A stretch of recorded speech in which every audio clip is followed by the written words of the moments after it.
Hey everyone, how's it going? Welcome to another stream. So, it's been 2 weeks, obviously, since the last one. As you know, the collab ended recently, so that was fun. I did enjoy that collab. That was a great one.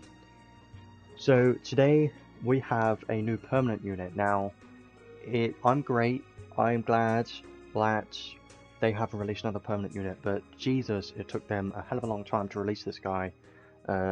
Well, release a permanent unit. It's been an entire year since we've had another permanent unit. So it's kind of ridiculous at this point. They really need to start releasing more permanent units because like all this limited stuff in this game is just very difficult for, you know, players that don't have as many crystals and people that don't want to spend as much on this game. So I'm really hoping that they release more permanent units. But today we're going to be focusing on this guy, and if you want to see exactly what we're doing, you can just read the description, everything.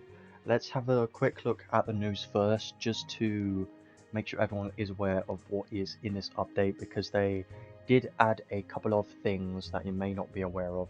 So let's just have a quick look in the news, and then we will focus on the units for pretty much the rest of the stream, because he does actually seem like a very good unit, and he does have some potential in like PvP as well as farming and stuff because of his skill 3 being able to hit all enemies, but we'll talk about that soon.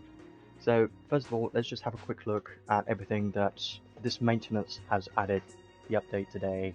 So obviously the new unit and the Ark, which we'll have a look at soon, and I'll talk more about that in a moment. There is a daily free gacha, so make sure to log in daily and do this. It's only a single pull, and you can do this up to 15 times. So yes, it's not that much, but 15 free pulls, you still have a chance to get the unit, so I still think it's a nice thing. On top of this, you can also get a couple of tickets in the event, so make sure to do the event as well to get some of those tickets. So far, I only have 7 tickets because I don't think there's that many tickets available in this event currently, and I only have 7. I've done everything in the event already, so I'm hoping they add more tickets in part 2 or something. You never know, they might do, but I'm hoping so. Obviously the event, there isn't much to this event. It's another very simple event. It just has a couple of stages. The collab event was definitely a lot better because, you know, having events with a world map and stuff is just way more interesting than this typical event, which just has, you know, a screen with a couple of stages that you do, you know. But it does have some nice story in it, so gotta say the story is pretty nice, even though I didn't completely understand everything because they were non-stop talking the whole time, and I was trying to speed through it just to get those event tickets. I still think it was a nice story, and if you want to know more about Telestio, then make sure to check the cutscenes. Unit text, play quests. Temple of Transmutated Gear has another equipment added to it. Now, I will have a look at this in a moment. I might as well, just so everyone knows what it is, but it is a new Thunder Machine weapon, and I don't know why they chose that in particular because we already have a couple of very strong Thunder Machine weapons in this game, and it would have been much better if it was a different element. So, hey, we're just starting, so great time to join in, I think. Tower of Trials, great. Just nothing changed, just make sure to do that. Remember to do it. Beast Mayhem, if you need to do that for like building your monster units, it's still useful to do that. Obviously the gacha, we got 3 different gachas which we'll have a look at the moment, and also 5.5 year anniversary is starting very soon. So this is the countdown login bonus, and I believe in 2 weeks from now that is probably when the 5.5 year anniversary is going to start, and I think it's a good idea to try to save till then, but I still think this unit may be worth considering using a couple of pulls on, but I'll talk about that soon. But still, just be aware that the anniversary is coming up soon. We're going to have a lot of free stuff and hopefully some good updates there, and for sure there's going to be a bunch or a couple of Descent of Heroes units and UR Arks that is probably going to be an anniversary, because they always do that. In every anniversary it's usually a Descent of Heroes unit and a UR Ark, so you may want to save some crystals for that because we don't know what that's going to be. daily mission rewards, training promotions. Yeah, I don't think there's much else here. One thing that they say right here is there is a new subquest in the world map in Cloudia Grand R. So there is a new subquest. I haven't really done anything in the world map in a little while because, I don't know, I haven't felt a need to, but I might do that at some point because I do enjoy it. I just don't enjoy it when I beat all the content and I have nothing else to do, so I just kind of leave it, because then I feel like I do have something to do eventually. So yeah, new subquest. Very nice. And yeah, there isn't really anything else here, but you can see that there is, you know, some events that they've added, like Temple of Transmutated Gear does give you something to do, and obviously some other things, and the sub-quest in the world map, so you do have a couple of things to do in this update, which is nice. There aren't really that many, you know, updates or changes or anything, but trust me, when you wait, if you wait until the 5.5 year anniversary, the anniversaries always have some very nice updates and some good quality of life changes most of the time, so look forward to that, because they usually have a bigger update in the anniversary events, so that will be a lot more exciting. But for the moment, since this is a permanent banner and there isn't that much in this update in general, then this will be a more chill 2 weeks, I think, for most players, and it's just kind of an intermission between now and the anniversary. So a lot of people are going to be waiting for the anniversary, and that makes a lot of sense because I don't think there's going to be much going on at this point, but just be aware there are a couple of things you can do in this update. So now let's go and have a look at the gachas, and I do want to focus on the unit most of all, but there is also a SSR Ark, which we obviously have to talk about, but I don't think the Ark is that exciting to me. I am just more excited about the unit because I think it could be a pretty strong unit. So we do have a couple of banners, not that many banners. We've got the step gacha like normal, obviously the normal pet gacha, normal gacha. We've got the daily single pull. Make sure to do this every day, quite important. I don't think you can even miss a day, can you, because it's only lasting 2 weeks. Yeah, so you can't, I don't think you can miss a day because this only lasts 2 weeks, and you're supposed to be able to get 15, so just make sure to do that every day. Ticket gacha, managed to get 7 so far. I'm pretty sure that's all we can get. And then any leftover tickets that you have from the collab, make sure to do those, and that's pretty much it. So there isn't that many banners going on right now, which is fine. So let's have a look at Telestio. So he, if you don't know much about him, then obviously make sure to do the event because there is some story in there about him. But he is a story-focused unit. I don't think he's in the current story. He's more of a, you know, unit that was in the past, you know. Like, he's kind of like the story of Zekus and Linus and those types of units in the Saint Palm and, you know, that kind of story, because this arc is actually called Saint Palm, so he was expected to be a unit eventually, and I am glad that he is a permanent unit. So let's see what he has, first of all. Here's a sorcerer unit, which, don't be confused because he's not a mage. Yeah, he's not a mage. I thought he might have been a mage, but he isn't a mage. He is a long-range physical damage dealer. Now, some people may be disappointed with that, but trust me, long-range physical damage dealers are usually very strong in this game, and him in particular, I think is going to be very good. So don't worry about it. I still think it's going to be a great unit, even though he's not a mage. We haven't had a mage in a while, and also if he was going to be a mage, then people would probably compare him to Lilahar, which is a ridiculous comparison. So yeah, I think it's a good thing that he isn't a mage, because obviously people would compare him to Lilahar. So let's get right into it then. Hey, let's see. So he is a sorcerer type, has a lot of MP, strength, defense, intelligence, and mind, all very good stats. I think they're great stats. Very high intelligence. He does scale very nicely off of intelligence. He can scale off of strength as well, because obviously he is a physical damage dealer, but he does have Thaumaturgy Ring Plus. If you add Thaumaturgy Ring on top of that, then intelligence starts being way more effective, and you're much better off building higher intelligence instead of strength once you start putting on other effects like Thaumaturgy Ring and even the Science Flag and Prefect of Gods. SSR Ark, yeah, will definitely increase his physical damage based on intelligence by quite a lot.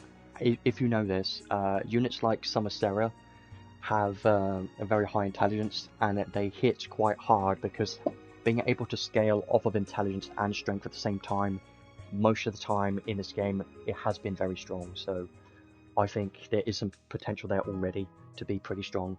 So attribute resistances look interesting.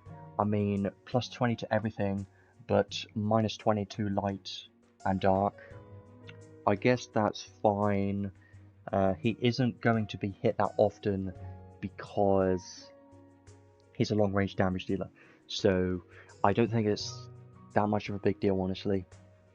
The ailment resistances are kind of annoying, honestly.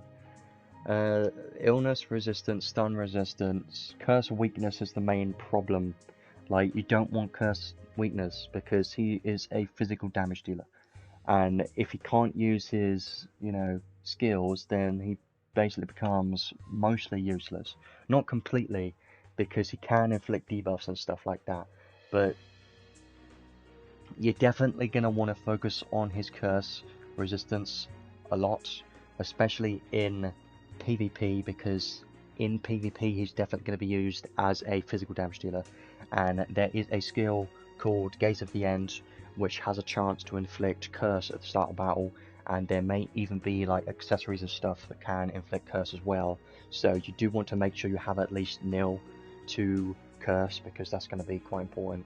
Resistance to silence, that's fine, and resistance to blind as well. So yes, these ailment resistances are okay because he does have some resistances, but weakness to curse for a physical damage dealer kind of sucks. So I would highly recommend to get some curse resistance, especially if you're going to use him in PvP, because as you know, he's a main physical damage dealer for PvP probably. I don't know how he's going to do there yet, but I can imagine he's going to be used there, and he should be pretty good there.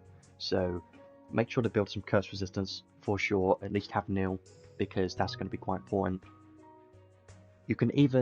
Enemies can even reduce that further, so you may need nil plus 1 or something, but that really depends on what battle you're going into. So let's have a look at his abilities. These are a lot more interesting than usual skills, and I am not 100% sure how these work yet, and you'll see why once we go over them. So let's have a look at his skill 1 first of all. Skill 1 is a long-range, medium area fire, ice, earth and thunder combat attack around the target that pulls enemies in. So the one thing I'm confused about is it says it's fire, ice, earth and thunder. I don't know how this works yet because I haven't tested him. That's the main point of the stream, is I want to test him, so hopefully I'll be able to understand exactly what this means.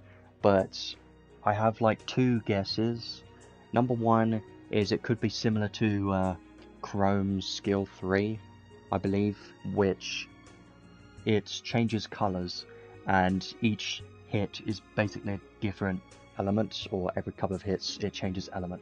I don't know if it's going to be like that, or the alternative could be that this attack just counts as every single one of these elements at the same time, and I don't have any idea how the hell that's going to work if that is the case. Because if this one skill counts as all of these elements, then how does attribute resistances work based on that?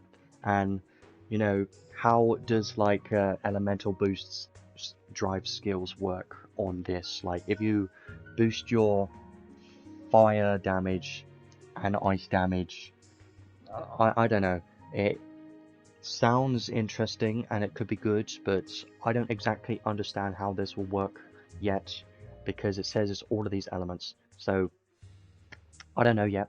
But we haven't had anything like this, so I'm hoping it counts as every one of these elements at the same time. But if it does, That's a bit weird, and I don't know how it works. Maybe it chooses the weakness that the enemy has, but it doesn't say anything about that on here, so that may not be the case. But yeah, that is definitely going to require testing to see exactly how these skills work properly. But I can say, first of all, his skill 1 does look decent because it can pull enemies in, and any skill that can pull enemies in is usually pretty good and somewhat useful because that is some utility based on the skill. Yeah, his skills, his damage is based off of intelligence and strength because he has Thaumaturgy Ring Plus. But strength still helps his physical damage as well, because every physical damage dealer scales off of strength, apart from a couple like Nael scales only off of intelligence because it says in her trait. But if a unit doesn't say that, then they always scale off of strength. But he scales off of intelligence as well as strength because he has Thaumaturgy Ring Plus in his skills, which we'll have a look at in a moment.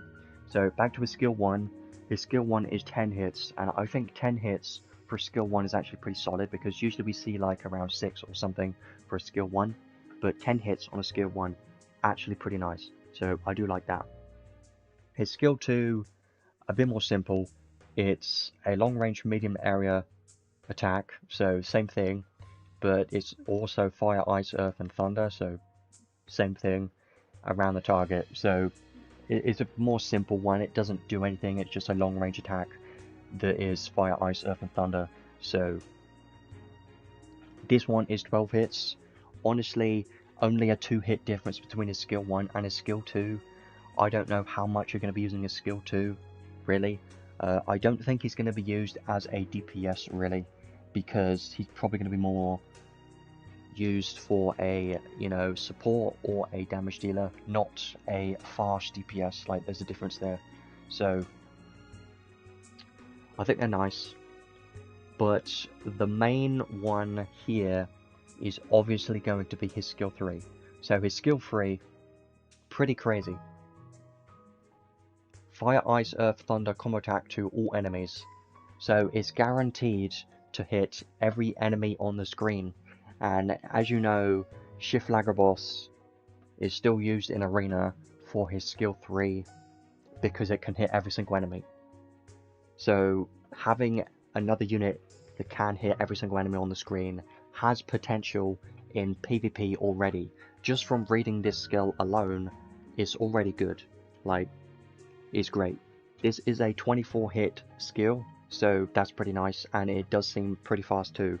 But the one drawback of this skill is obviously it's probably going to require a hell of a lot of SAT to get a skill stock of your skill 3, and also you can only have one stock of a skill 3 unless you put on Purple Orb. That's pretty much the only way, or maybe a different like Ark trait or something that can give a skill stock, or Council of 10 or something. There are a couple of ways, but not many. So his skill stock's very low on his skill 3 because it's only one, but I don't know how much SST you need to use this, but I would expect it to be something similar to SLagrobos, because it would make sense if it is similar to that. So skill 3 is going to be crazy good, and if he hits hard, then so many people are going to be running Telestio in Arena if this hits hard, and if he hits hard, then so many people are going to use him. I can already see it. Yeah, Tails Ark is one I was thinking of. That could work nicely. And lastly, we've got his special, which is Powerful Fire, Ice, Earth, Thunder combo attack all enemies. So again, it's all enemies, which I do like specials that are against all enemies. His special is 50 hits, which is alright, but I don't think his special is going to be anything crazy. It's not going to have that much damage cap or anything. But we've seen other units with stronger specials, so it isn't anything that impressive. Yeah, Prefects is probably going to be his, it's going to 100% be his best damage arc, but you could also run like anything else that gives SCT, like Origami could be great, and even like Temple of the Grander Seas for the SCT could be useful. So there are a couple of options for PvP. I mean, here's the thing. I doubt he'll need Trishula, but I don't know how he works yet, so I can't really say. But if an enemy does have, you know, resistance to all of these enemy elements, then of course he's going to need Trishula in that case. But let's say they have 100 resistance to fire, for instance. I don't exactly know how his skills work. Like, maybe it will just, you know, see the resistance and then only use the other elements or something. I don't know, because that's really going to need testing, because I don't exactly know. They don't give you any information of how these work. It just says it's fire, ice, earth / thunder, you know. So one good thing I have to mention is he can use any weapon you want, so you're not locked to a specific weapon, so you have a lot more options available. Let's have a look at his traits next. These seem pretty nice. His trait 2 has a hell of a lot of words, but it's just something very simple. Let's start with trait 1 first of all. So physical damage, 50% damage cap, 30,000 all the time. But when you have one weapon, then you get 30,000 more damage cap. Okay, sure. So you could either be single wield or dual wield, which we've seen from the recent collab with like Claude and, you know, Diaz. So we've seen that on a couple of units. Nullify strength / defense, intelligence, mind, cut debuffs from active skills. That could be nice. It doesn't nullify like the fast debuffs, like any debuffs from arcs or something. I don't think it will nullify those, but it will nullify the debuffs that the enemies cast. So like Giga Blazer and stuff, it should nullify those, which I think is nice. It is going to be pretty useful. When unit has at least 8 buffs, which is a lot, then you get where you take 20% less damage from physical and magic attacks, and you always get enemy attention drawn -1. So the weird thing is all of his skills are long range, so he's not going to be close to the enemies, and he's getting some damage mitigation, which I don't think is that useful.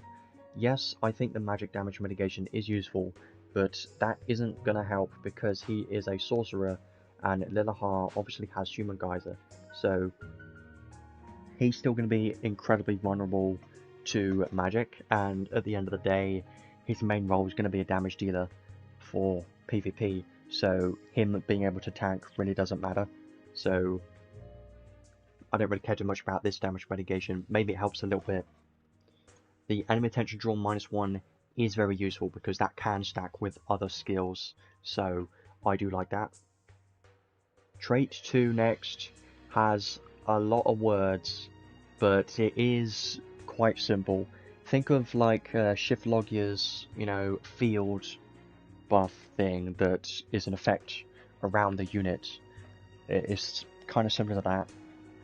So at the start of battle and every 10 seconds, it deploys a wide area sigil circle around the unit for 10 seconds. So it lasts for 10 seconds and it refreshes every 10 seconds. When the unit is alive and an enemy enters that circle, then it gives them the magic theory debuff. The enemy loses that debuff when they leave the circle, or if an enemy or an ally uses a special.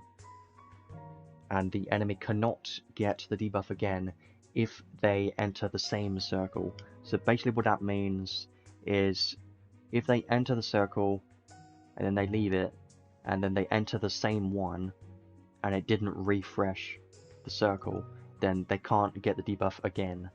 So let's say at the start of the battle the enemy is in the circle, you have to wait 10 seconds and it has to deploy a new circle before it can apply the debuff again, you know. But as long as they are staying inside the circle, then they're gonna always have this debuff unless someone uses a special. So pretty simple. And what this debuff does is it cuts movement speed. Doesn't say by how much, but it cuts movement speed, and it gives them one debuff. So minus 20% of one of these stats depending on what their highest stat is, which is interesting. It doesn't do all of these at the same time. It only gives one of them, because it says it gives highest stats of strength, defense, intelligence, or mind. So only does one of them, but it's still nice because this is a unique debuff, so it will be, you know, its own icon which will stack with everything else. So the fact that this debuff should be able to stack with, like, you know, defense debuffs and stuff like that could be pretty nice. And give a fire, ice, earth, thunder damage taken plus 30%, which is great. And then on a boss wave, the stat is minus 30% instead, and the damage taken is plus 40% instead. So basically, if an enemy, let's think of this, make it a bit more simple. Think about it in simple terms. So if you are in arena, for instance, and an enemy walks inside the circle, then they're going to get this debuff as long as they're in the circle. And this debuff will, you know, do this effect, which will minus 20% of one of these stats depending on what their high stat is, and they will also take more damage from fire, ice, earth, and thunder damage while they are inside the circle. But if they leave the circle, they will obviously lose the debuff, and they can't get the debuff again if they go inside the same circle, because the circle has to refresh. It has to make a new circle before the enemy can get the debuff again. So it's a lot of words for something very simple. Like, once you probably go through this, or if you just, you know, if you understood what I said, then this is just a pretty simple thing. Like, it's just a circle around the units, you know, that refreshes every 10 seconds. And if an enemy goes into it, then they get this debuff. So that's just the simple terms of it. It's a lot of words. Hey, still going through his kit, but just finishing off these traits. We'll go over to the skills in a moment. I do think this trait too seems like it could be useful, because it is a unique debuff, like I've said already, and the fact that this will be able to stack with everything else, I think could be nice. But the one problem with this is obviously he is a long range damage dealer, so he isn't going to be walking up to enemies. The enemy has to walk up to him. So enemies like mages in arena, they're never going to have this debuff, because obviously both of those units are not going to be moving. But obviously units like tanks and maybe close range physical damage dealers could get this debuff. But even then, if a physical damage dealer does target him, he's probably going to die anyway. So yeah, I don't think this is going to be that useful in PvP. I think it'll be more useful obviously in boss waves, because it does increase the effect to minus 30% and damage taken plus 40% instead. So I think it will be probably more useful in PvE for sure. So those traits do seem pretty nice. I think they are okay, they're pretty good. I do like them. The trait 2, the only problem with the trait 2 obviously is this is only the circle effect. So all of this is just the circle effect, and if, you know, no enemies are in the circle, then you're basically getting nothing at all from this trait 2. So that's just one downside, is focusing an entire trait just on this circle effect. It doesn't mean you're missing out on an entire trait if they are not in the circle, so that kind of sucks a little bit, but still, I think it's nice. Let's go over to the skills next. He does have 4 castable magic spells, and I do really like these. They seem pretty good. Let's start with the first one here, EX Drain. Now this one, I really like this one. So a 1 enemy defense minus 50% debuff. This is going to be very good, especially in PvE, because you can just inflict this on a boss, and it should last 40 seconds and you can always just re-give it. So I love this because this is basically the same effect as like Theopolis, but it's only, obviously Theopolis is only 15 seconds, you know, and you can't re-give it. So EX Drain, I think, is definitely going to be incredibly useful, but mostly just for PvE against bosses that have incredibly high, you know, defense stats. So against those bosses, it's going to be very good. I don't see this being used at all in PvP just because you have to have MP, so you're never going to use it in Arena, I think, because you need to build up MP. But maybe you can build like a tank team, but I don't think he's going to be able to fit in a tank team at all. Maybe in guild battles, but I haven't really thought too much about that apart from damage dealer. So this is mostly just going to be a useful skill in PvE, that's what I think. Kick of Shade, give all enemies Spirit Riots. I think this is nice. Am I ever going to use it though is the question, I don't know. This is only really useful in PvP, but if you do get the MP it might be good. Elemental Circle, I do really like this, because this is not learnable currently, and it's only on like one other unit. Cut one enemy's Fire, Ice, Earth / Thunder resistance, so all of those resistances get cut. I believe it's 20, but I don't remember, it's either 10 or 20, it should be 20. And it regularly deals damage of the above attribute with the lowest resistance. So it's basically like a normal circle effect, but it's multiple elements instead. So this will be a very good magic spell. And also you got a new one here, which costs 0 MP, by the way. Physical limit, whatever that word means. Not gonna bother. One ally's physical damage cap plus 10,000 once per wave. Now my question is this a unique buff icon?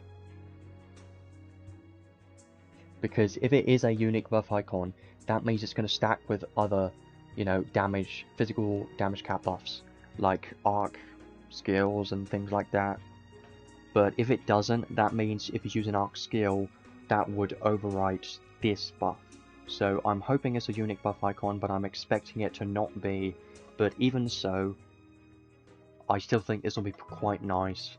Even though you can only use it once per wave, the fact that you can just instantly give an ally 10,000 damage cap buff for physical damage, I think that's going to be quite useful.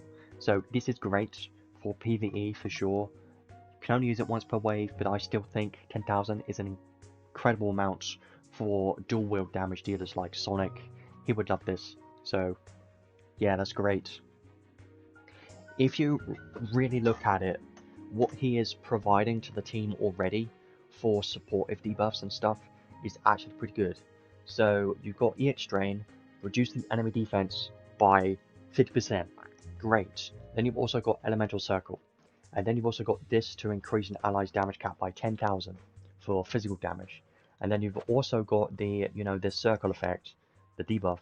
So all of those together can be very strong, and I do like that. If you can take advantage of all of them at the same time, that is going to be where you can see him being quite effective. So I think they could be pretty good. And they seem quite useful, especially for PvE content for sure. He seems like he's going to be good in both PvE and PvP, so I do like those types of units that can be good in both content, you know, can be used anywhere. I like those units because they are more, you know, more worth getting in my opinion. Arcane up 3, intelligence and MP, even more intelligence, gotta love it.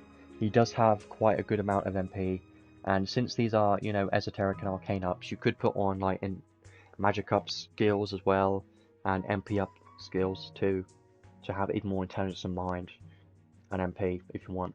So illusion, sure, maybe useful sometimes. Anti-type shield 2, I mean, yeah, you take less damage by 20%, but is that really going to help you from like a Lilahar? No, definitely not. But maybe it will help enough to make him survive like a couple, like maybe one, he gets sniped from a physical damage dealer, maybe he'll be able to survive that, but against a mage, he's probably not going to survive still. Ecology research, I do like this. Chance to randomly inflict a basic status element on the enemy during a normal attack. I haven't seen what his normal attack looks like that yet, but I would assume it is a long range attack. I usually don't expect much from normal attacks, but I'm hoping it's decent enough to make this more useful. But we'll have to test that out once we go into the unit test play quest. Auto Grand Aura, of course, because he does scale nicely off of intelligence. Wisdom's protection, 5% of intelligence to defense and mind, sure. At the start of the battle. Moonlight, would have been nice if he had Moonlight 2, because Moonlight 2 is not learnable, but Moonlight 1 is. But I'm not going to complain, Moonlight is still a nice one. Silver Lining, at max HP, you get 20% skill damage. I do like this skill because it's currently not teachable, so having this is another skill to give you damage, so I do like it. Now we have literally every elemental skill enhance apart from, you know, light and dark skill. So this is interesting, and I wonder how this really works. Like, I really want to know exactly how his skills work. I really do, because this could be good. So, fire enhance, more fire attack damage and special damage, love that. Ice attack damage 10%, magic damage taken minus 15%, always love that. Stone enhance, earth damage 10%, physical damage taken minus 15%, sure, love that too. And then thunder enhance, thunder damage 10%, skill damage 15%. So it's only thunder attack and thunder skill damage. But since all of his skills count as thunder technically, then it should apply to all of them, right? Like, all of these should apply to every one of his skills technically. If that's the case, all of these on each skill, it just sounds like it could be very strong. If he has good damage modifiers on his skill, he has potential to hit pretty hard. That's what I'm seeing so far. And then we have a new one, Elemental Mega Drive. This one could be pretty crazy. Fire, Ice, Thunder, Earth damage taken 30%. It's not supposed to say damage taken, it's supposed to say damage. It's still a typo, I think. They're probably gonna say, oh, it's a mistake, they're gonna change it. Here's some 100 crystals. Like, they're probably gonna do that because taking more damage, it's obviously not that. Obviously, it's a drive skill, so what it's supposed to be is you do 30% more damage to those elements, you know. And you also get 2000 damage cap. So, it's a great skill, and 30% to all of those. My question is, does it stack? So, Fire, Ice, Thunder, Earth, plus 30% damage. Does it mean Fire, Ice, Earth, Thunder, that you're doing 30% times 4? Like, that's where my question comes in. Does it apply it 4 times because you have all these elements? I would say no, but if it was the case, I would love that to be the case. I really would. But I have no clue. I have no idea for the moment. But I'm hoping it's a yes, because if so, that would be like plus 120%. That'd be crazy, but I really doubt that's the case. But who knows? Not me, because it's an interesting set of skills. Still got a couple more skills. Physical weak point boost. It does make me think that it's only going to choose one of these elements depending on the attribute weakness of the enemy. So if they have minus resistance to earth, for instance, but everything else has resistance, then it's probably going to use earth. That would be my guess. Even if it doesn't say that, that would be my guess. It is a nice skill. And Maglion, I do love this skill. Because he is a long range damage dealer, you must have this. A maximum of 50% damage, depending on how far away you are from the enemy, is very good. Always use this on long range damage dealers, because it's just a hell of a lot of damage for those units. And here we are, Thaumaturgy Ring Plus. Greatly boost physical damage based on intelligence. So this is why he has a lot of intelligence. And intelligence up skills like arcane up and esoteric up skills and moonlight. He has that because he's got Thaumaturgy Ring Plus, and this will, you know, increase his damage based on intelligence. So keep that in mind. But this by itself, I still think it's a good idea to increase his strength, because putting on Pride for 20% strength at max HP for 4 SC is just worth it. Maybe putting on a couple of strength ups would still be useful. But you could put on Thaumaturgy Ring as well as this, and maybe the Science Flag. If you do that, and even Prefect of God, if you do all of those, then intelligence for him is going to be incredibly useful. So the more effect you have that increase physical damage based on intelligence, the more effective it becomes. So if you have Theopolis, make sure to put Thaumaturgy Ring on him, because I think it's going to increase damage by quite a bit. Diablos, this one's a great skill because it's not learnable either. Skill attacks have a chance to greatly reduce defense and slash attribute resistances and then deal damage. I do like it. It's basically equivalent to piercing, but it also applies to attribute resistances, so that's pretty good. Now, here we are. We've got Favoured Sword and Dual Wield. So you have an option here. Do you want to do single wield or do you want to do dual wield? You have an option.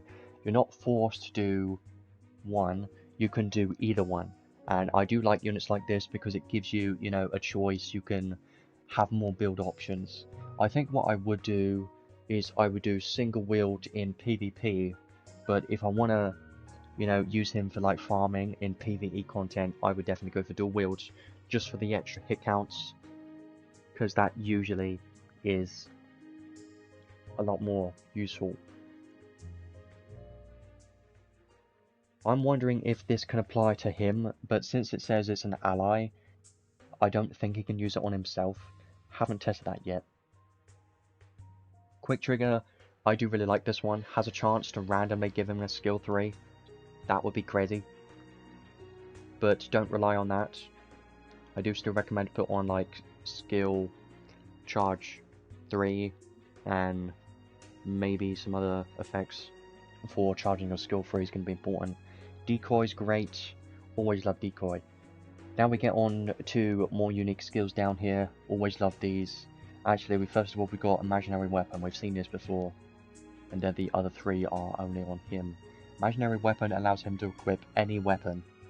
And the weapon gets 50% strength and intelligence.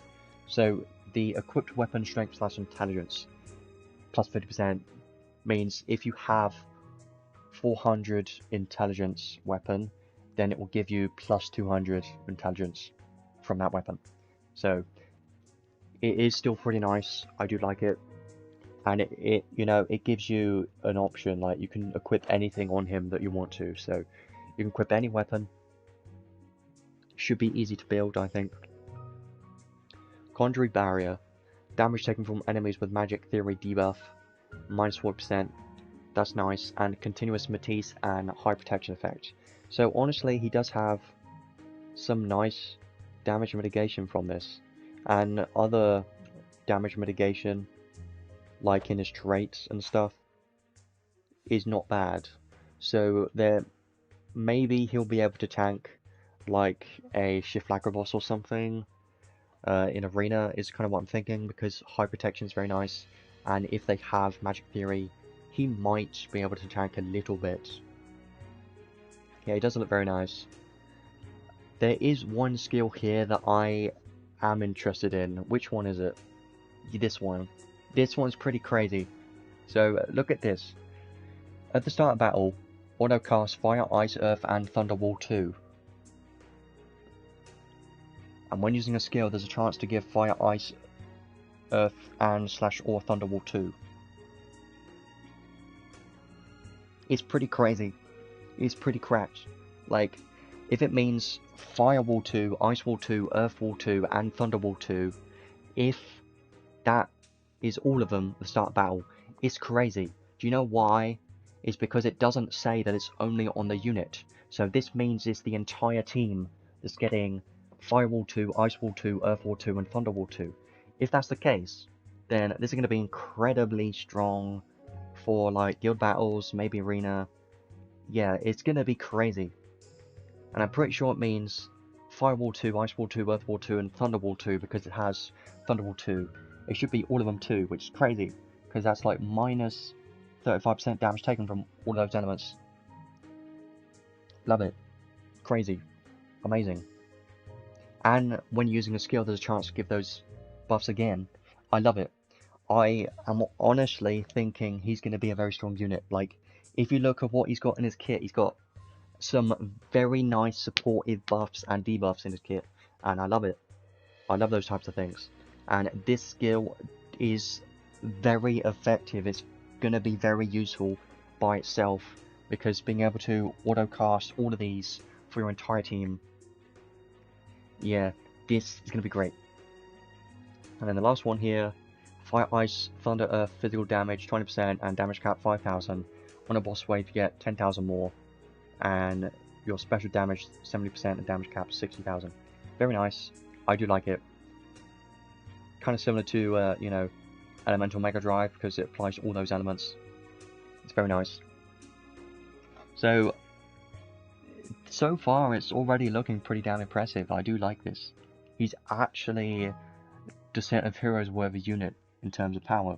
Like, he's supposed to be a permanent unit, but he doesn't feel permanent because he just feels very strong. Like, his kit just looks very good.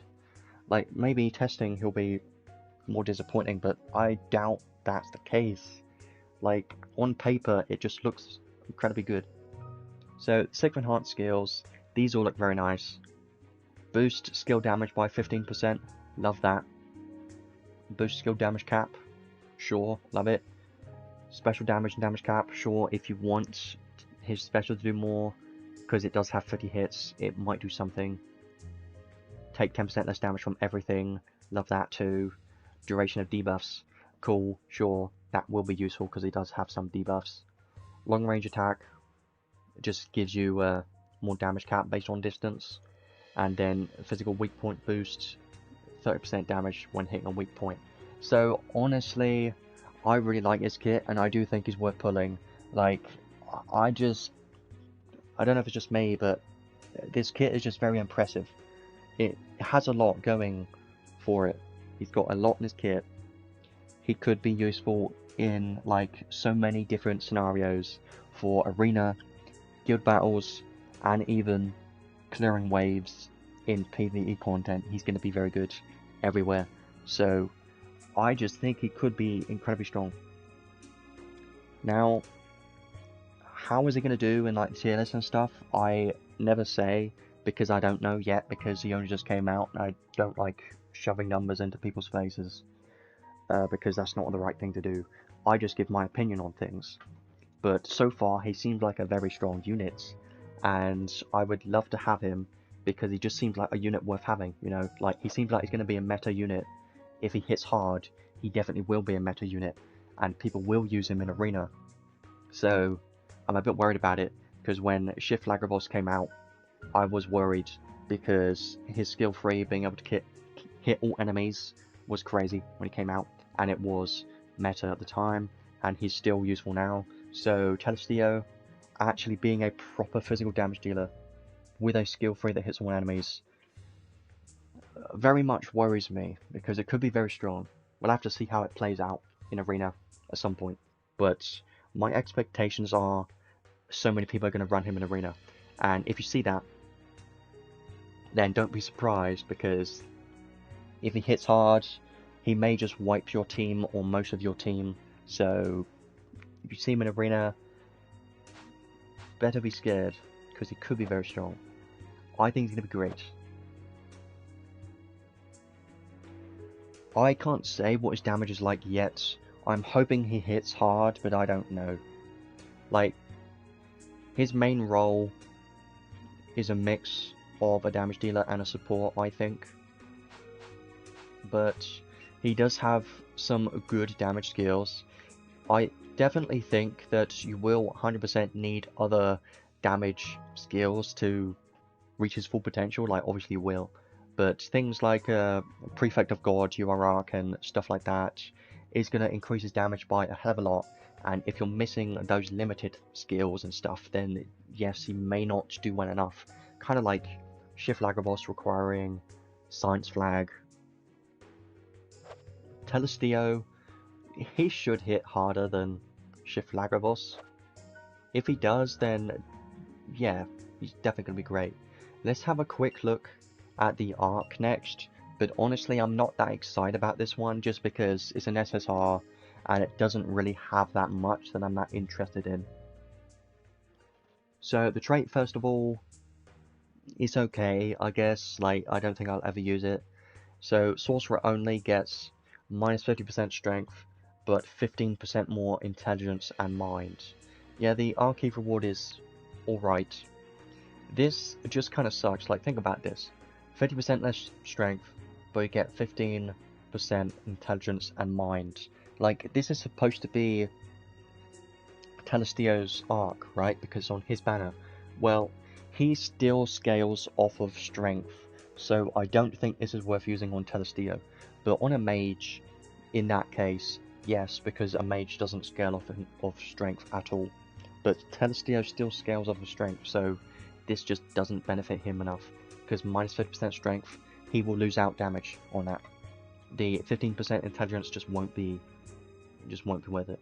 HP recovery from units active healing, units healing magic 20%, and recovery cap 1000. Whatever, really, like, you don't really need that. We already have enough healing, that's never necessary. When unit is without the stats element, then all attribute damage taken minus 15%. Sure, that is nice. And rage resistance +2. Rage is just a debuff that nobody really cares about. So, yes, I don't really like this trait, and I've never used it. I never see a scenario where I would want to use this instead of something else, you know. So, I don't really care about that trait. Learnable skills, maybe. Arcane up 2. Angelic Blessing is a new one. HP recovery taken from allies' active skills +10%. For free SC, I would say maybe, but it really depends. If you need the healing, then maybe run this, but I probably wouldn't use it most of the time unless I had, you know, a very high HP tank or something. But if your healer is already hitting their healing damage cap, then this doesn't help at all. But if they are not hitting the healing damage cap, or if the enemy is inflicting debuffs like Spirit Riot or something to reduce your healing, then this will be more useful in that scenario. But I don't see many people using this. Like, yes, maybe you could use it sometimes, but it isn't really that crazy. Insect Geyser, yeah, this could be useful in some scenarios where there is a insect boss, but that's just kind of very niche. There aren't that many, so that isn't that useful. And Stone Armor, not that great. Resist Virus, I was hoping this would be a, you know, a skill, but I kind of knew it would be a magic spell. All allies illness resistance +1. It costs 25 MP, 7 SC. I probably wouldn't ever use it just because I prefer just putting on illness resistance instead. Like, you can just put on the skills to increase your resistance instead of this, because this requires you to cast it, and that's wasting time when you could be doing something else like healing, giving SET, inflicting debuffs, you know, more important things. So I don't really care about any of these learnable skills, and I don't care about the trait at all. The Archive reward, you could use it sometimes because it's an accessory. Fire, Ice, Earth, Thunder, magic damage 10% and damage cap 1000. My question is, why have this accessory when Telestio is not a mage? Like, it could have been physical damage instead, and I would have preferred that, and that would have made a lot more sense for Telestio. But this is magic damage, and because of that, less useful. But I still think you could use this on like Leatherheart or someone that has double hit count magic spells and does these elements, so it could be useful. Yeah, it's okay, and it even gives 5 for all of those attribute resistances, doesn't give it any elements, so like, yes, I would use this sometimes, but we do have other accessory options, and because of that, I don't know if I would use it. Because there is a accessory which gives 20% non-stacking magic damage and 2000 non-stacking magic damage cap, which is just better than this. But obviously if you don't have that, then this would probably be a good alternative, I guess. So it's not bad, it's okay, but I think this Ark is an easy skip, you don't need it. And since it's an SSR, it's already in the permanent pool, you can get it whenever. You'll probably get it when you don't want to. So yeah, I would just forget about that Ark. Honestly, this banner is mostly just focusing on Telestio because he seems like he's going to be very strong, and I'm sure he's going to be a meta unit if he hits hard enough. If he does hit hard enough, people are going to run him in arena, 100%. Maybe even guild battles. If, you know, you can get SCT on him, if he can use his S skill free on auto, it could be very strong. But we're going to have to wait and see for testing for that. People have to try him out in PvP, and that will take a couple days or a week or something to really understand his place in the current meta. But I still think he could be a very strong unit. Now let's go over to the trading space, because he does have some very nice paid equipments. I did have a look at these. His accessory, so strong. Let's have a look first. So he has a cloth and an accessory. Look at the cloth first. Defense, mind, intelligence, okay. Cut damage taken based on distance, so only physical and magic damage, which is nice. Does allow him to tank a bit more, since he does have a little bit of damage mitigation in his kit already. But if you want him to be only a damage dealer, then that doesn't really matter to you. Skill and special damage cap 4000, which is nice. And enemy attention draw -1 and MP 15%. Gives you 10 dart resistance and poison resistance. Honestly, I don't really care too much about it, just because I would rather use a different set of clothes that give skill damage, which are Godforged clothes. I'd rather use those ones. So I don't know if I would ever use this for all these effects at the same time, because I would prefer having damage. But if you want him to be a support, then this might be more useful for that. Like, it's giving 15% MP and retention draw -1, you know, and you take less damage. It's good stuff. But if you just want him to be a damage dealer, you don't need this at all. But I still think it's solid. Now, the accessory is the main one. This one is so good. And I'm already going to say that you should definitely get this one instead of the clothes. This one's just way better. So it's an accessory, gives a lot of intelligence, MP, mind is nice. The trait is where it gets very interesting. So it boosts the damage of physical attacks based on the distance, maximum of 25%.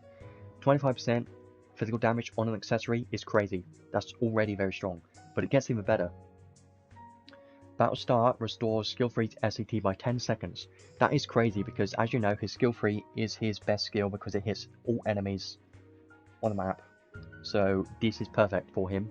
And also on top of that, you get a revive effect to the unit. No time limit. So all of these three things together just make this accessory incredibly strong. I highly recommend to try and get it. If you get Telestio, try and get this one. Like, this is just a best in slot for him 100% all the time, because it just gives so much. All of this is very strong for, you know, damage dealer. Gives you 25% damage, a maximum of 25% damage if you're, you know, far enough away, which you should be. And it gives you SCT and revive effect. All of these are just so strong. I would highly recommend to try and get this if you can, because it's so good. But if you're free to play, obviously try not to worry about it, because you can get it in the future, because it should be in the Crimson Ore shop in the future. But you do have to wait at least 6 months for that. I don't know if it's 6 or 12 months. I know he's going to be in the permanent pool of units in 6 months, but I don't know if his paid equipments will also be in, you know, the Crimson Ore shop in 6 months. They might do. So you still have to wait if you want to get these free to play, but you can get them in the future if you're free to play. It's just going to take quite a few months for that. But try to get this accessory. It's very strong. I definitely want to try and get this, because it just seems like it's worth having. That is if I get him, and I hope I do, because he seems like a very good unit. So that is the training space. Obviously we've got the event and stuff, like normal event training space. If I go down to the bottom, there are free tickets which I've already traded for, so make sure to get those free tickets and use those before you do any summons. And yeah, I'll leave that there. I think that's everything that I wanted to talk about for this unit. I will showcase him very soon and, you know, talk more about him and how to build him and stuff in a moment. But I do want to do some summons because I would very much like to get him if possible, because he seems like a very strong unit, and he's quite strong for a permanent unit. Honestly, currently he is limited, but this is just how they do permanent units in this game now. Let's do these 7 tickets. I highly doubt we get anything. My plan is to do the step gacha a little bit, and then once we get nothing from the step gacha, I'll probably do single pulls with free crystals. This one's a skip. Yeah, there's nothing in there, for sure. Oh, there is a red, but it's not new. I mean, even on the tank, we do have other arts for tanks that I would rather use, but if you are limited on options, then maybe you could use it, but I probably wouldn't. We are looking for the unit if possible. If we get something new, it's not guaranteed to be the unit, because sadly we've also got an SSR Ark on this banner, so I would really hope to get the unit, like, this, the one thing I really want today, but I will not pity because he's a permanent unit, but I will still try at least a decent amount, and by that I mean maybe 100 summons maximum, and no more than that. That's probably my plan, because there are still 3 daily pulls, and the page daily pull as well, so I still have more chances to get him later on. Yeah, nothing in here either, I doubt it, because 3 of myself is never very good, especially with the blue. 1 animation, 2 animation, I'll just watch it anyway. But it's going to go up to gold. Oh, there's a red. Can you be a unit? No. Of course not.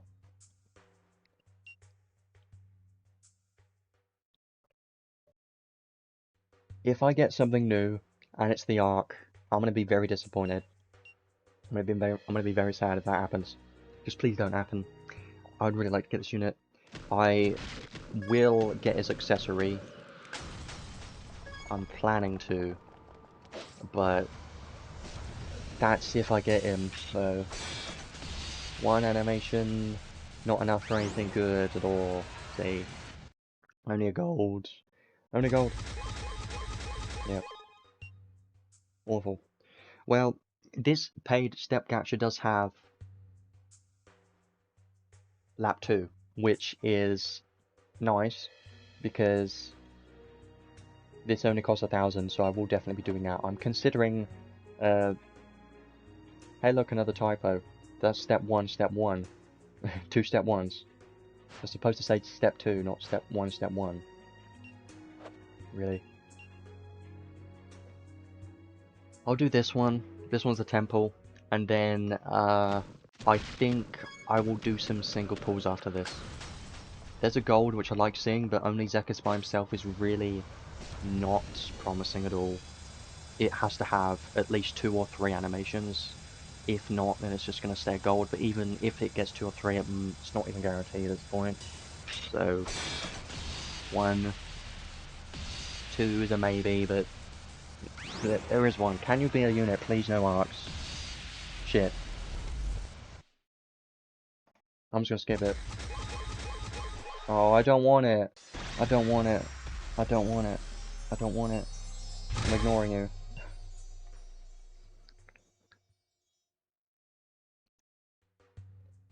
Let's, I'm gonna go to do single pulls now. My main plan is, just only do 3 crystal single pulls until we hopefully get him, because I would very much like that. I doubt we get him, but you never know. Have to try, because it's very good. I will skip most of these unless they look promising. This one looks kind of promising, like it usually does, but since it's single, it's not have animations, it's probably going to skip, yeah, like I said. Let's see how this goes. We may be here for a little while, but it's just some fun. Blue, nah. I never watch if Tharia is by herself, especially on a single, not worth it. No one, when no one shows up, you always skip, especially on a single. Let's see if we can get to Telestio today. The blue Zekis is not good enough. I'm thinking, should I do a 10 pull? Or should I do singles for enough credentials to get his paid accessory? I don't know.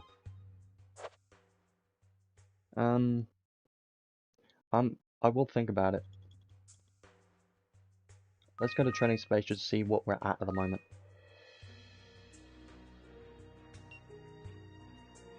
I think I have 21. 21 of those. I could do a 10 pull, or I could just do 4 singles. That's what I'm thinking about. And with this, obviously I'm not going to be putting anything, so I think the smartest thing to do is to go for tickets. But for now, I may get this 10 ball ticket, I don't know yet. Or I might just go for the singles, I don't know. Since this 10 ball is 2,000, I should probably do this one. So I'm going to do this one. This is the last one on the step gacha at least.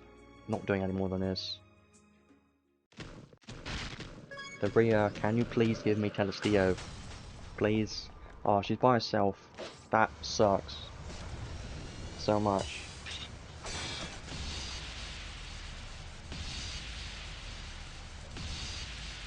Animations. Please no arts. No arts. No arts. Just new unit. Hello dupe of Ark that I have many times.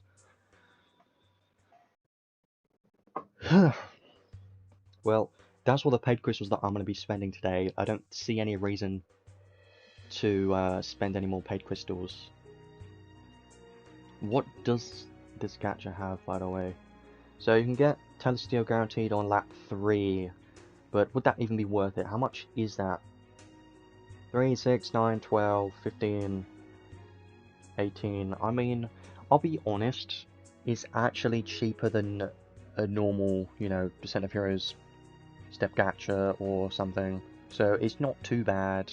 Like, I would consider that, but I don't know at the moment. Let's just go with more single pulls. Do this for a little while. See if we can get him from any random single pull. Hopefully. Not that one.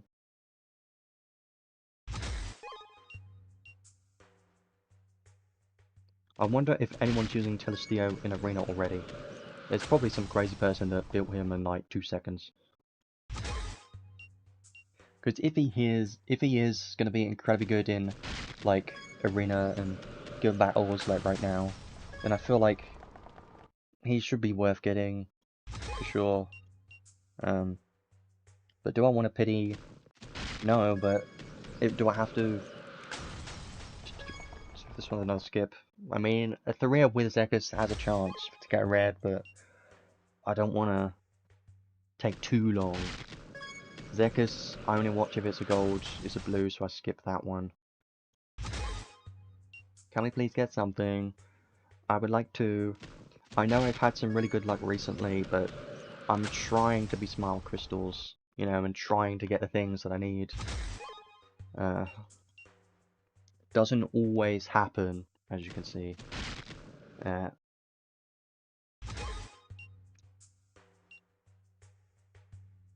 No reds in a while.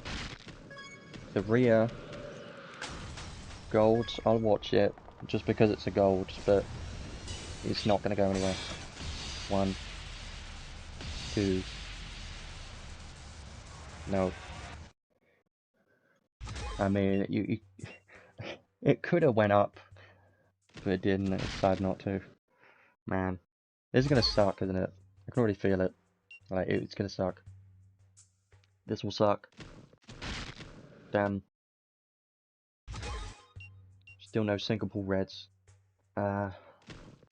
Do I want to trade for single pool tickets in trading space, or there's a red randomly? I didn't think it would go to red because it was Zekis with a blue. That was interesting.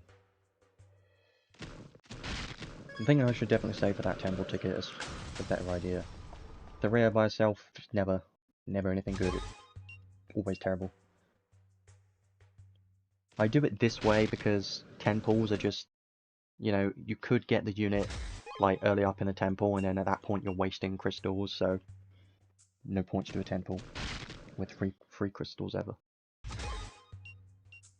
Oh, I did manage to save up some crystals recently, which is nice. I've pretty much already spent them though, like right now. Half anniversary units, I mean, we can never really know, but usually anniversary units are pretty good. Like we've had Zekka's 4-gate, like Garland and stuff. We usually get good anniversary units. A gold, I'll watch it, but like last time, this same thing happened, and it was a gold, so it's not going up. Yeah, 2 animations is still a gold, 3 animations a maybe, but it's probably still a gold. Please be a unit, don't... There's a chance. There's a small chance. What do you think it's gonna be? I ain't gonna look. Ah, it's a dupe. I hate that, because I got dupes from many things. Where we were almost there, but it wasn't new. I hate it. I could have been done then, but no. The rates aren't always the best. You get so many off-rate ups, it's the one thing I hate. Gold? No. But everyone shows up, I'll watch anyway. I like it when everyone shows up. But I don't like it when that happens, when there's no animations, because it goes to gold and it stays gold. Great stuff. It's not great, it's horrible. Nope.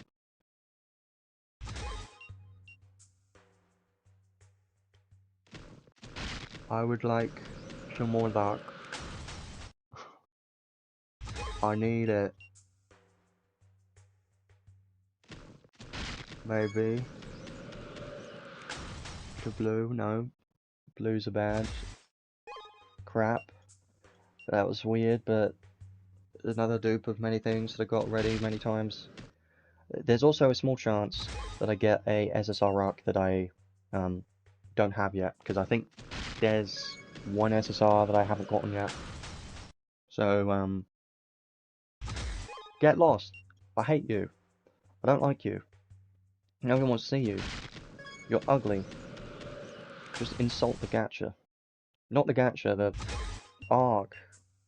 I would never insult gacha, because they have the power. I don't.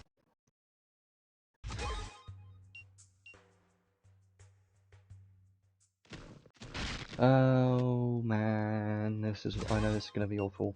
I can already feel that we're probably not gonna get Telestio, but I kinda need him, you know, even though he's a permanent unit.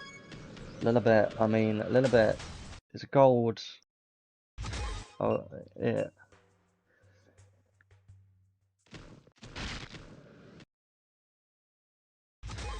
We'll try and get one more red, and then I'll go back to the trading space to see how much things we've got.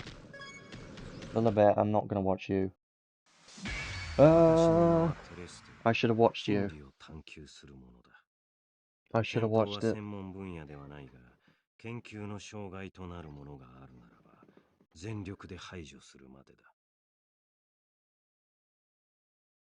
I am a pursuer of truth while combat is not my field of expertise. You're saying you're telling me that you're not good at combat. which does worry me a tiny bit, because you're supposed to be a damage dealer. Yeah, he's got a very good voice actor. I haven't mentioned that already, but he's got a very good voice actor. So there may be some people that might want to pull for this guy just because of the voice actor behind it. So if anything were to impede my research, I would simply eliminate it rigorously. Well, that's great. Love that. Now I will be able to do some testing and stuff with him, which I think will be fun. Let me go. Put him on home screen, because we love seeing that. And I will go to the training space to see how many summons we did, because I don't know.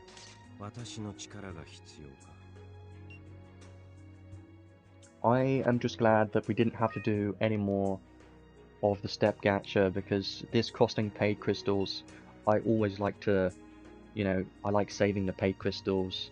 I like, making them last as long as possible. So I'm glad we've still got some of those. So I'm trying not spend that much. Let's see. I can now get his accessory, which is perfect, because that's the one thing that I really wanted. I don't even want his clothes, so I'm not even going to spend to get it, because it's just not worth it. So I will 100% get his accessory, because it's so good. There it is. Amazing accessory. Love that one. So we did 70, which honestly, 70 is actually pretty good for a unit. So I do like that. I think these medals, I might as well just go Crimson Ore, because there's no reason to get tickets or anything. It's just better off using it on Crimson Ore, so I'm just going to do that. I think I will. Great. The only thing I'm mad about, I got 2 of the Ark when I said I didn't even want it, but I'm not complaining. I'm just saying how it is. Yeah, I mean, I'll be honest. Let me go to the Steam version first while I talk about this. I'll be honest. The collab was a very good place to spend your crystals if you were not around the first time the collab was around, or if you just were not lucky the first time the collab was around, because that collab does have quite a good amount of valuable things in it, like obviously Rena being the best unit of the game, and Claude still being a top tier meta unit, mostly for PvP. But as well as that, there are some very solid arcs in that collab, especially the newer ones, like the one that gives 100% XP on the trait. Love that one. That's definitely one of the better limited arcs because of that. And the other limited arc being very good too. I think that collab was definitely a good place to spend your crystals if you were missing a lot of stuff in there. Yeah, Spirit Gate. If you got that, then yeah, it was definitely worth it, because Spirit Gate you're going to be using for like ever, pretty much, unless they somehow release something that gives more than 100 XP, like 200 XP or 150 XP. So yeah, I still think it was definitely worth spending crystals on that collab. It was great. Right, so what I want to do now is I definitely want to try and build him with his base skills like I normally do, and try him out in the story stage just to see what his base damage is like. I will also go over recommended equipment and stuff too, because there are quite a few different build options for him, so that may take a bit longer because it isn't as simple because you have more build options. Let's go to the Ark. I do want to level up just because I think the Archive reward might be worth just getting right now, even though I can't. Okay, that sucks. Yeah.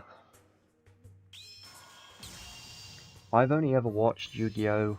When I was younger, because I briefly remember it being on TV when I was younger, I don't know why. But I rarely watch any type of anime, so I don't know much about anything, even though I should.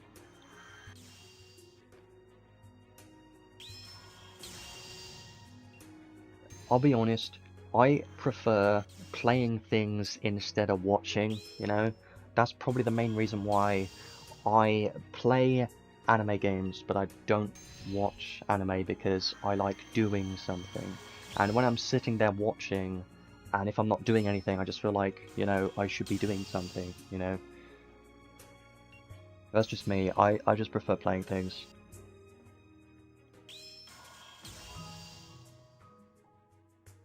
So level 8 for the moment, I think's fine. Like, whatever. Never going to be using the trait, never going to be using the learnable skills. I think the Ark reward is going to be like the only thing I'm going to potentially use. Yeah, but like, I just prefer playing games. I never watch things unless I'm eating dinner. Like, I watch The Simpsons while I'm downstairs eating anything, like lunch or dinner. It's like the only thing I do. The only time I ever watch TV is when I'm eating. Right, let's use a rainbow potion then, because I have so many. I did really want to watch Nier Automata anime, but even though I like it so much, it's an anime, so I don't know if I watch it, because I just prefer playing things. I will continue to seek truth. I have no intention of halting my progress in that regard. Sure. Some people saying it looks like Sephiroth because of his hair. Like, I understand that, yeah, but that's the only part. Only his hair. I have seen a couple of Nier Automata anime episodes, but only the first couple of them, and it was very good because it is very similar to the games where it's you know, sad and depressing. And I know you may be thinking, why would I want to watch a story like that? Well, it's just so interesting to me. Like, I just love it. Yeah. Let's unlock everything. We should be able to. What's his ward? 1% mind. That's like terrible. But it's something. It's 1% of a stat, so it adds up. Yeah. Yeah, Nier Automata, like, as you can already tell, it's still my favorite story ever, just because that when I played Nier Automata, that was when, you know, I wasn't as happy at that time, so I kind of just really enjoyed it because I could relate to it, and I just really liked it, loved it. So let's have a look at some recommended build options now. I will, you know, use him with all his base skills and stuff soon, but let's start off with equipment builds. So this is a bit more difficult because you can use any weapon you want. Now, I do have a couple of build options in mind. Let's have a look at PvE first of all. So for PvE, I'm thinking you should definitely go for, I mean, the weapons you choose honestly doesn't matter that much for PvE. It really depends on what skills you have that you can teach him, because if you have like sword boost and high boost and mega boost and that stuff, then you're going to want to use a sword. But if you don't have like sword mega boost and you have machine mega boost instead, then you may want to use a machine instead, and those kind of things. A machine is definitely going to be good for if you want to use Trishula, so Trishula may be a very good option, but I still think that the one thing I'm very strongly considering is putting on the Kingdom of Science flag as one of the weapons, because this greatly boosts physical damage based on intelligence, and having this as one of the weapons just seems like a good idea to me. And then the second one could be Trishula. Like, I'm considering something like that. But obviously, if you don't have Kingdom of Science flag, then just don't use a staff, because there aren't really that many good staffs for physical damage dealers. So I would recommend, if you don't have Kingdom of Science flag, if you don't have it, most people don't have it, then probably go for something like a sword and a machine build, because those are the more accessible weapons that we have in the game. We have so many swords, but if you don't have any very good ones, then maybe go for an axe or something. Just look for a very strong weapon that you have that will work well with him. I highly recommend to go for something that gives physical damage, just because I don't know how a weapon that gives attribute damage would work. Like, this one says fire physical damage. I don't know how well this would work on him, honestly, because one of his skills have like multiple elements, so this, I don't know how this would work at the moment. I would probably just recommend Muramasa because it's a lot easier. So a build like Muramasa plus the science flag is probably what I was thinking. Well, I still think... What do you think, though? Do you think it would be better to use the staff plus a sword, or a sword plus machine? Because what I'm thinking is, this adds... Kingdom of Science flag adds enough by itself, it adds quite a lot of damage. And yes, you may get a bit more damage if you use every single machine boost, or sword boost, but that is costing SC. And this Kingdom of Science flag, you don't need to put on any weapon boosts, you know? So you could just have Kingdom of Science flag plus Muramasa. I'm considering this build, like these two weapons, for PvE, is probably what I'm gonna run. But let's make sure we have a look at any other recommended good weapon options, just in case there's anything good, because I know there is. I think you should just go for anything that, you know, increases physical damage. Like this one, maybe. Could be nice. This one, for sure, because ignore the resistance on your special, so that could be nice. Slightly boost physical damage based on intelligence, you know, this one could be useful, but it's not as good as Science Flag. But what this makes me think is you could have this instead of Science Flag, or you could use this instead of... I don't know, because I don't know how effective this really is. Like, does this make up for Muramasa's 25% damage? I don't know. Like, the game doesn't tell you. The only way you can really figure it out is if you test it yourself. So, I can't say if this one would even be any bit better or similar. I don't know. But, sounds like maybe an option if you have it, but probably not that many people would have it. Anything else? You know what? This one's pretty good, of course, because it gives 10% of all those elements, which is what he has. Obviously, I don't know if it's the 10% gets stacked, so if it's like 10% plus 4 because it's all these elements. I would say no, probably not, because, I mean, I can't say yet because I haven't tested them out yet, but this might be a good one, because it has strength and intelligence, and he scales off both of them, so an okay option there. Yeah, 10% not that great. I'm just thinking, does 10% apply multiple times because he has multiple element skills? I doubt. I just think no, probably not, but I'm secretly hoping that's the case. I just doubt. Yeah, like Chrome S3 is kind of what I was originally thinking, but the reason why I thought maybe it's not like that is because you don't see the different colors on his skills. Like Chrome skill 3 has different colors, so that's why I was kind of confused about how this would work. His skill 3 is definitely going to be his best skill, 100% for like everywhere. He might be able to work in arena, but we can't currently say because it hasn't been tested yet, so we don't know.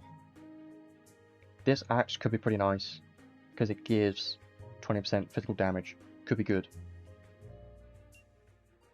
Yeah, I haven't done enough testing with it to really see. Anything else good? This one's nice. Gives crit rate, physical damage, anything like that you're looking for, really. Trishula, of course, that will always be useful. We could do like a Trishula plus a sword build or something. This one is nice.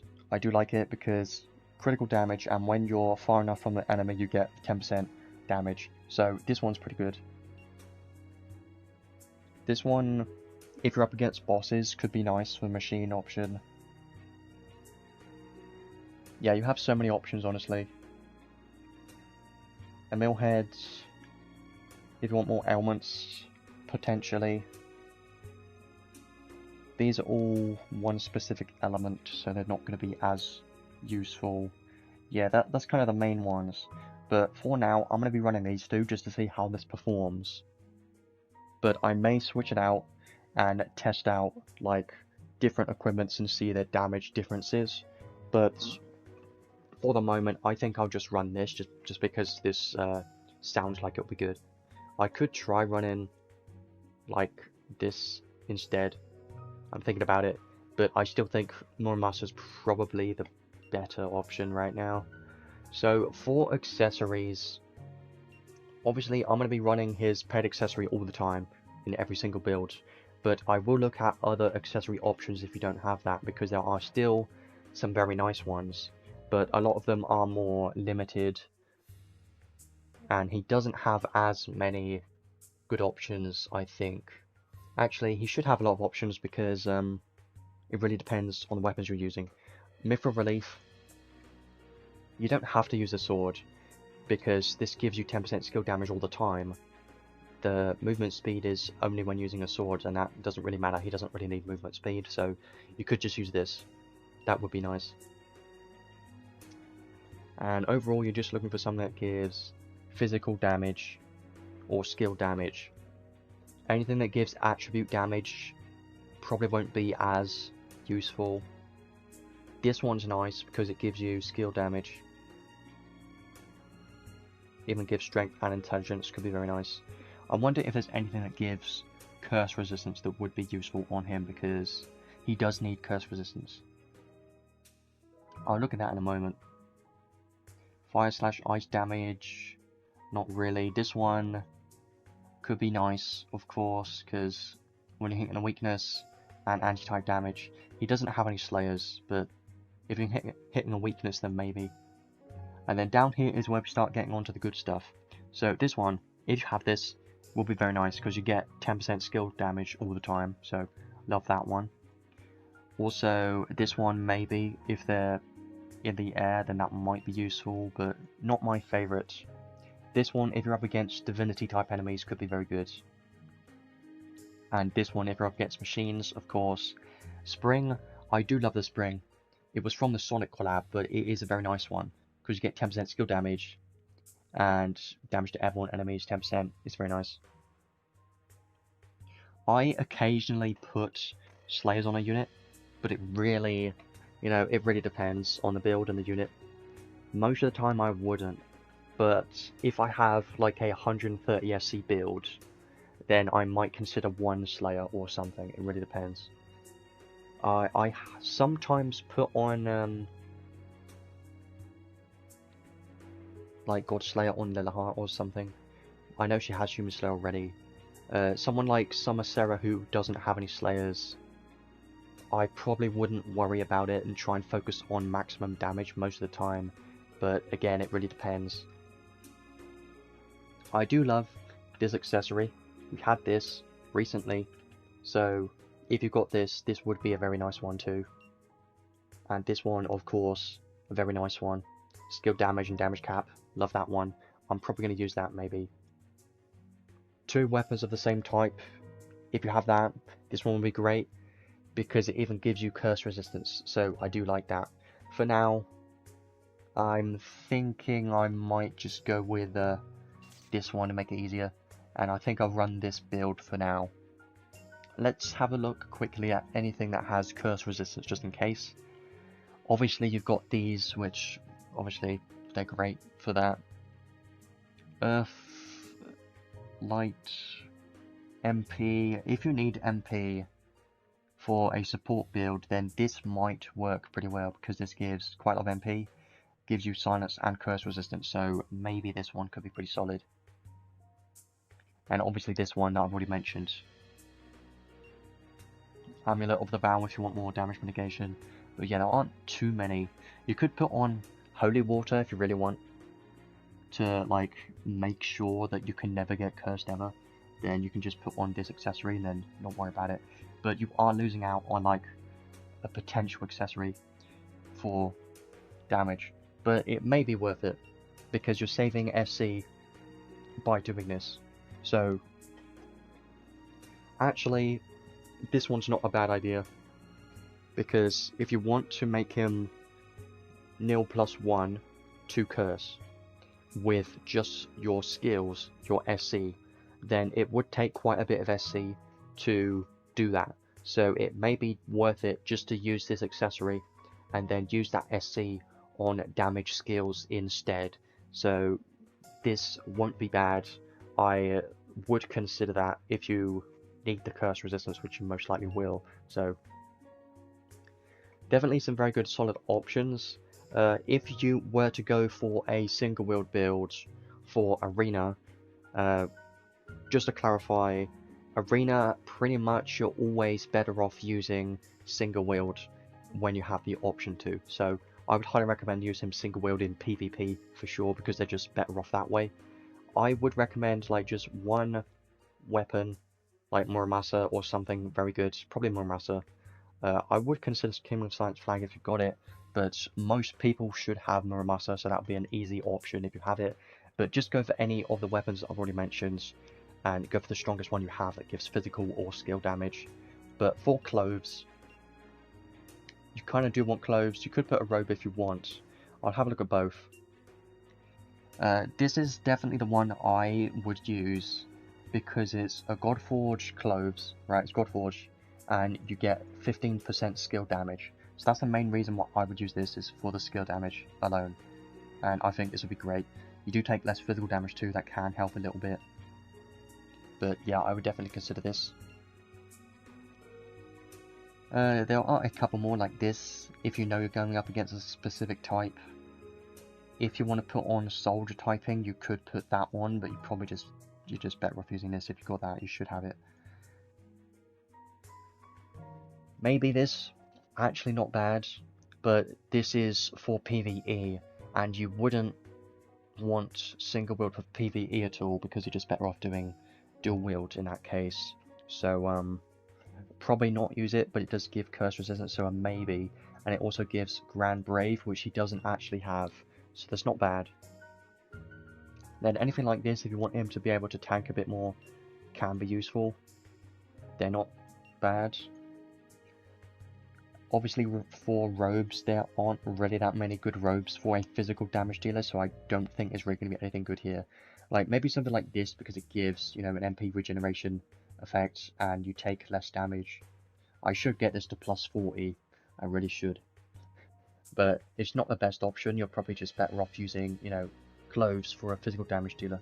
But if you do want him to be a proper support, then this one would be okay.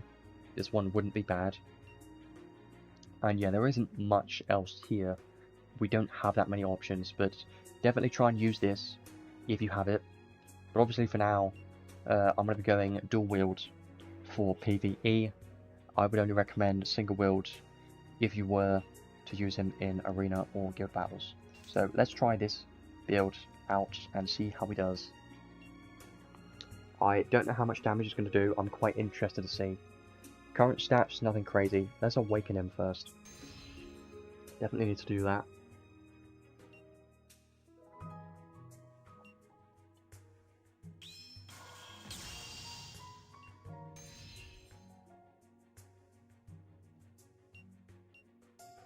So what I'm expecting is, I don't think his damage will be that crazy yet.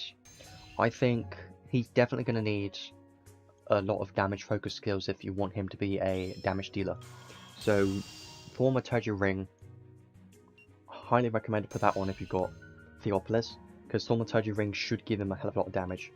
So I would definitely put that on, but for the moment I'm obviously base skills, so let's try this out. with my current builds, I don't know how this will go, but it should be okay. Like, it should do something. There's no way he's gonna hit like a wet noodle. He should maybe hit like a toy car. Not a truck, but you know, something. Arc options, obviously, I'm gonna go with Council of 10 just because SCT, and I always do that. Let's try it.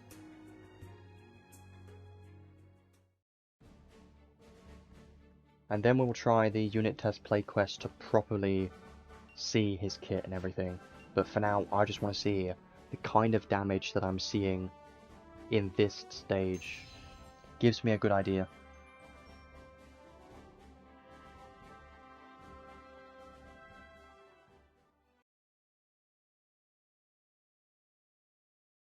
Let's see how much SCT he gets for his skill 3 at the start of the battle. Unless Quick Trigger gives a skill 3. So his paid accessory gives like this much, which is 10 seconds. It's probably like 40 seconds or something to restore the skill 3, which makes sense. Like, obviously it's going to be a lot. But like, can you restore the skill 3 in like guild battles? It would definitely take a lot to restore his skill 3.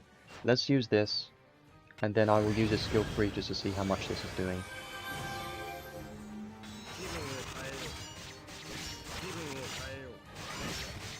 Okay, I mean, I don't know what I expected, but like that's pretty good. I like a skill 1, that's pretty nice.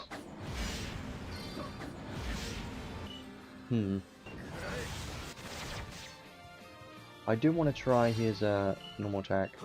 Obviously it's long range, which I'm happy about.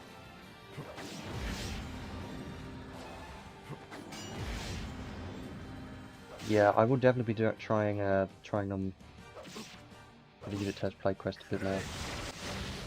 The damage, obviously the damage is not going to be that great. Yeah, I can see the enhanced skills popping up around here. So, yes, it just cycles between the different elements like Chrome skill 3. That's what it seems like, which is exactly what I expected to happen. Let's do this again. One more time. And I do want to go with, yeah, there's Chrome. All attribute wide area long range combo attack. It's kind of like this. I don't have Chrome. There's like this fire changes color. Like it's a visual effect that you can see the different colors. You should do it, yeah, like that, to show the different elements. That's kind of what I was expecting for Telestio's skills, but didn't see much of that. Let's try this again. Yeah, I'll try his other skills. His skill 3, I had to use that first, like, I had to.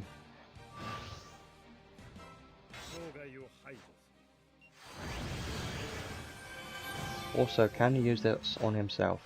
He can. Good to know. So they currently have Magic Theory, debuff.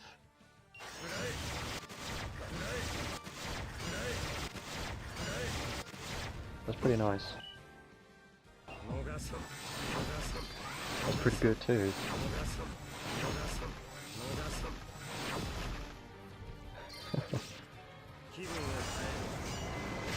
Yeah, I do like the animations, I really do. They do look pretty nice. Obviously the damage isn't there yet. Let's do this one more time, and then I'll go into the unit test play quest and try that out there a bit better.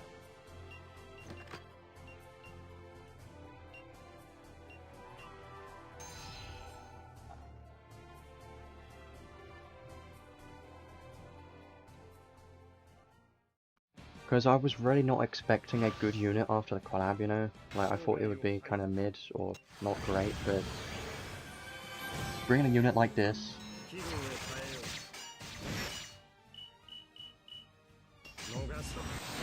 What's the suck range like?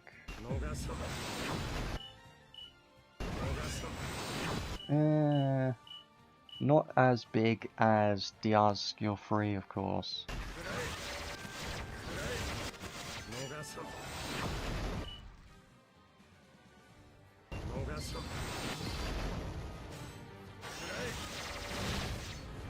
Yeah, Thunderstone Fire, you can see him.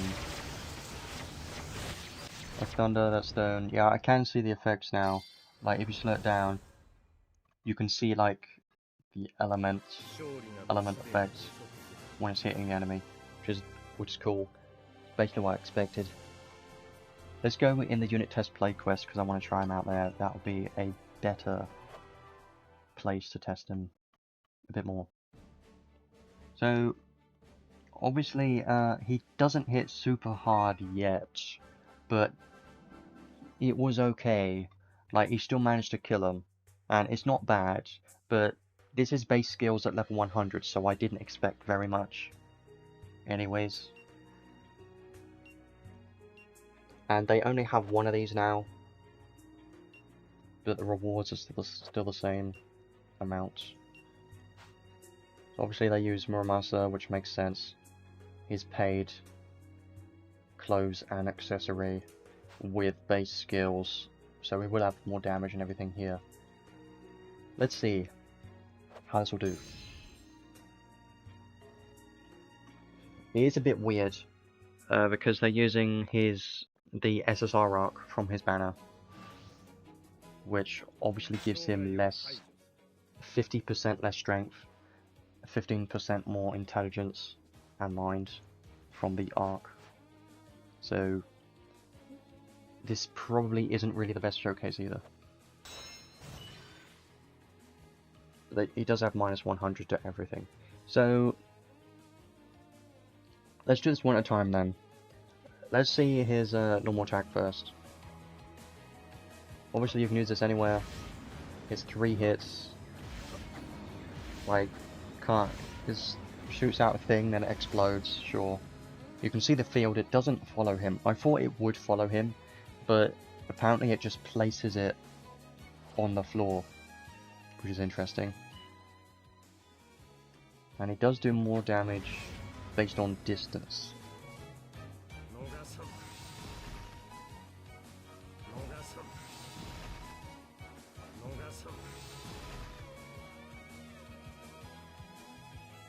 If I go close up, there you go. Yeah, obviously you see a big damage difference if I go right up in his face, but if I go far away, damage cap. But once the field moves, he's not hitting damage cap. So you know, I don't know how I feel about the field, because he needs to be long range, right? He needs to be far away to get more damage. But that means the field will never be touching the enemy unless the enemy walks into the field, you know? So it's a bit like a counter. It doesn't interact very well with the kit, the field thing. Like, it could have been something else, but let's try spamming these now. There isn't that much of a delay, honestly. Like, if you just keep spamming it, there isn't much delay. So the skill 1 seems pretty good. Yeah, defensive tool, I think. But the main problem about it is his entire trait 2 is just his field effect. So it kind of feels bad when you're losing out on an entire trait. Yeah, but I guess it can be useful sometimes. Let's try the skill 2, and I will try comboing skills together. Huh. Shoots out the laser. Nice. There's a tiny bit of delay, but it's not that bad, honestly. Yeah, there's a tiny bit, but can't notice it that much.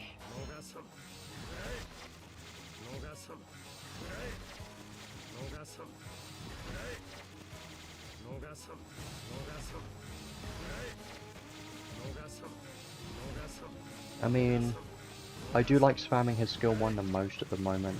his skill 2 does hit harder. You can see bigger damage numbers on his skill 2 than his skill 1. So skill 2 hits harder than skill 1. I'm hoping the damage modifiers on his skill 3 are not garbage, because I would be very sad. Like, it has to be good, right? Yeah, it might be good, but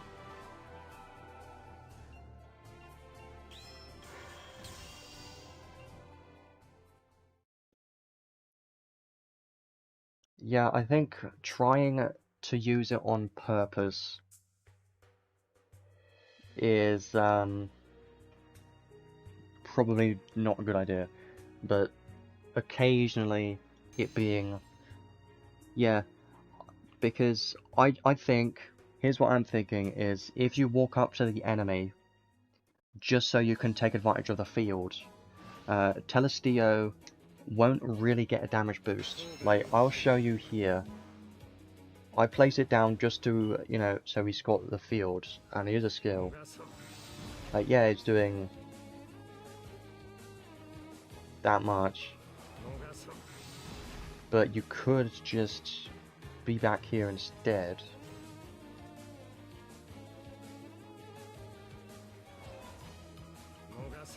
Even though it does hit less, so you are technically better off trying to be, if you were at the right distance. Let's say we're like right here, he's on the edge. This is the maximum damage that you can get. Like, this is the perfect scenario. But when is that ever going to happen? Like, this is the maximum damage. He's right on the edge. He's got the debuff. Max damage. Amazing. But you're probably just better off staying here. Even though you'll be doing less damage. It is probably just better off than, because you could be hitting weak noodles like this.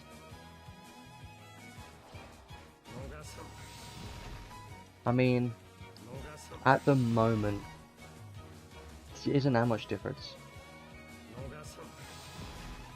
It is interesting. That's the best spot you can get.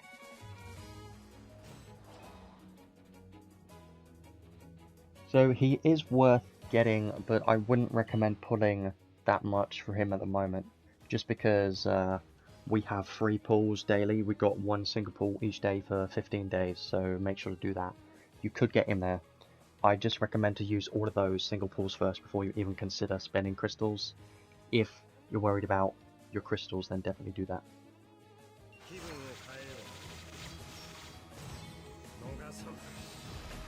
I mean, yeah, his skill 3 doesn't hit that hard. His skill 2 hits even harder than his skill 3. And maybe even his skill 1 hits harder a tiny bit, so...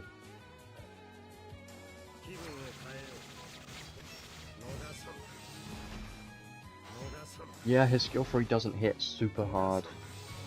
But I don't think it needs to, because it should be good enough, right? Let's try a special out. I think it's pretty nice. It's upside down.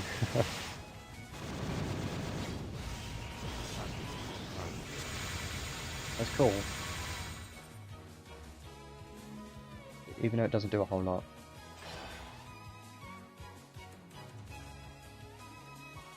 Place the field here. You should get the debuff from there, yeah. Now you're hitting damage cap with that.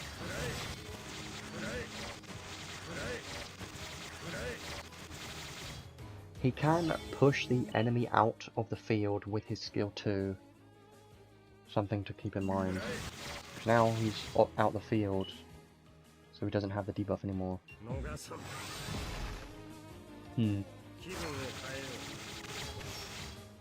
Well, it's interesting, definitely is. I do like the animations, they're very nice. I am hoping that he hits quite hard once he's fully built. At the moment with base skills, he hits okay, it's nothing crazy, but he definitely needs a lot of help with increasing his physical damage. But since you can't use like attack raise and drive skills, because it just won't be worth it, then it may be a bit more difficult to build damage, get a damage build on him. But there are other ways, like obviously Thaumaturgy Ring, weapon boost skills, things like that. So that's fun. Don't know if I need to do any more testing at the moment. I think I might go back to the story stage and see if I can hit a bit harder. I'll try one more thing.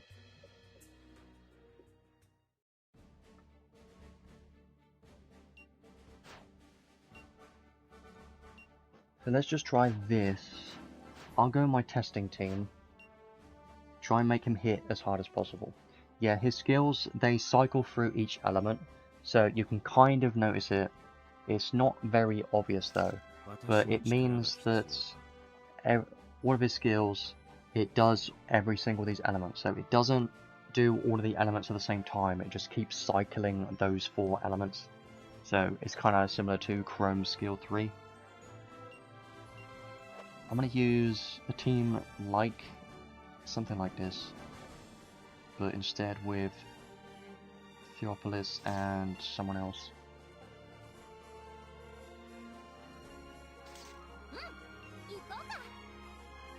Maybe something like that.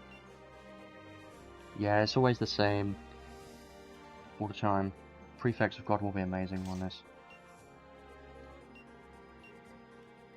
I could just use... The Tails will not be very good with him. I'm just trying to think of any good unit synergies, like any good synergies to buff his damage. Obviously anything that increases physical damage, buffs, stuff like that. Yeah, probably like one of these two or something. See, here's the funny thing. Boost fire, ice, earth and thunder damage by 30%. Sounds like a perfect match to me. Yeah, Lily Theria would be nice. I'll be honest, I don't use her enough, I really should, because she's pretty good. But I'm just looking for damage. The damage cap doesn't really matter that much right now. I'll just go with the easy option, which is Senku, because why not, I think.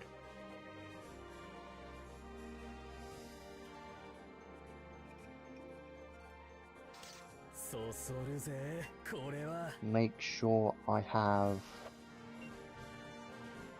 you know, don't need any of this, I just want honey elixir, which I haven't even taught on you, have I, you know.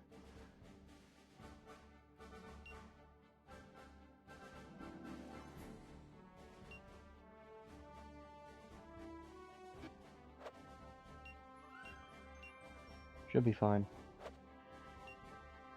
So this is mostly focusing on boosting his damage. Like, yes, it's got some damage cap too, but I just want to see if this, you know, is enough to increase his damage to hit damage cap, or at least, you know, close to it, because it should technically, right, be pretty good. I don't think I really need any other arc to increase damage, do I? They should be fine.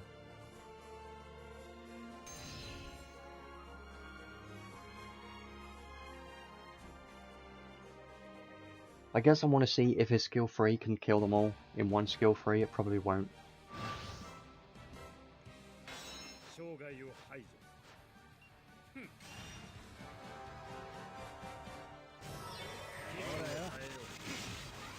Okay, never mind.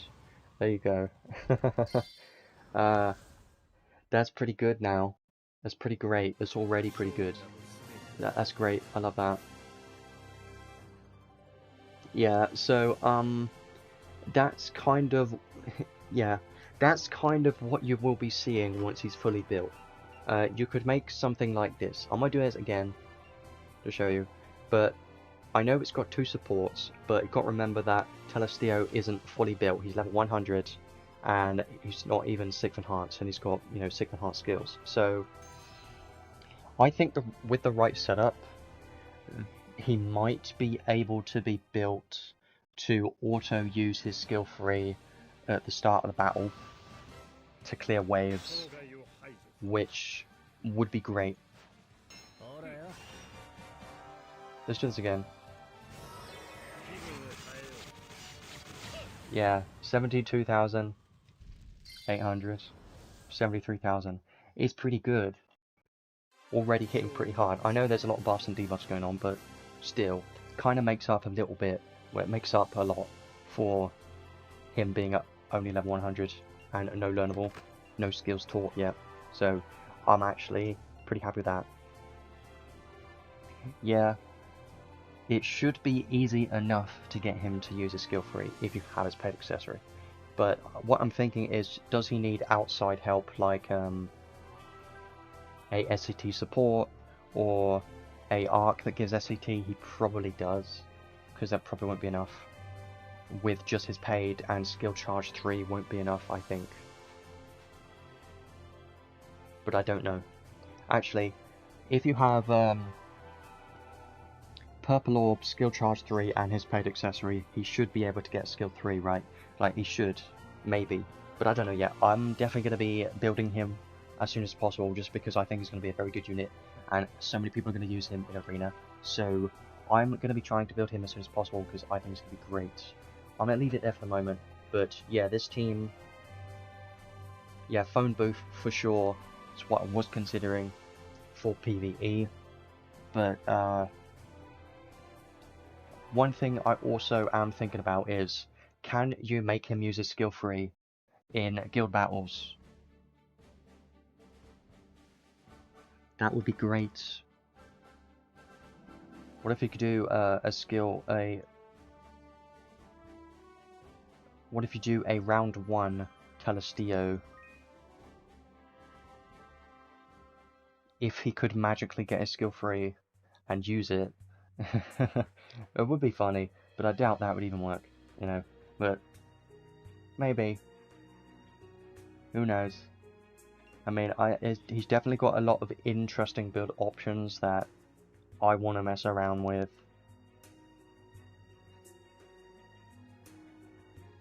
Chance of an extra attack. I do love that.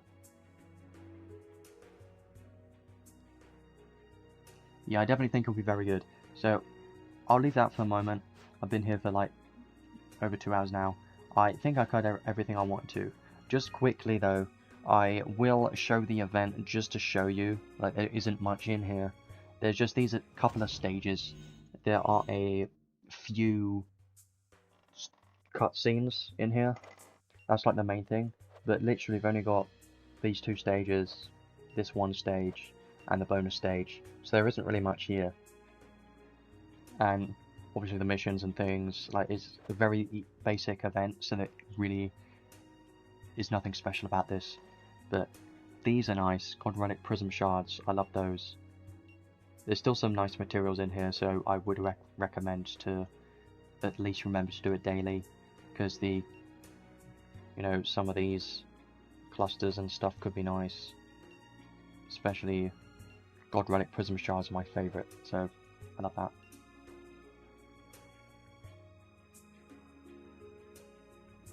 Yeah, not really much to mention in the event. So, my conclusion for today, I think I am very happy with this unit, because he actually seems like a very strong addition to the game. He is going to be a very good unit for like PvP in arena and guild battles. He's going to be used quite a bit, I believe. Especially if you get his paid accessory, he's going to be so good.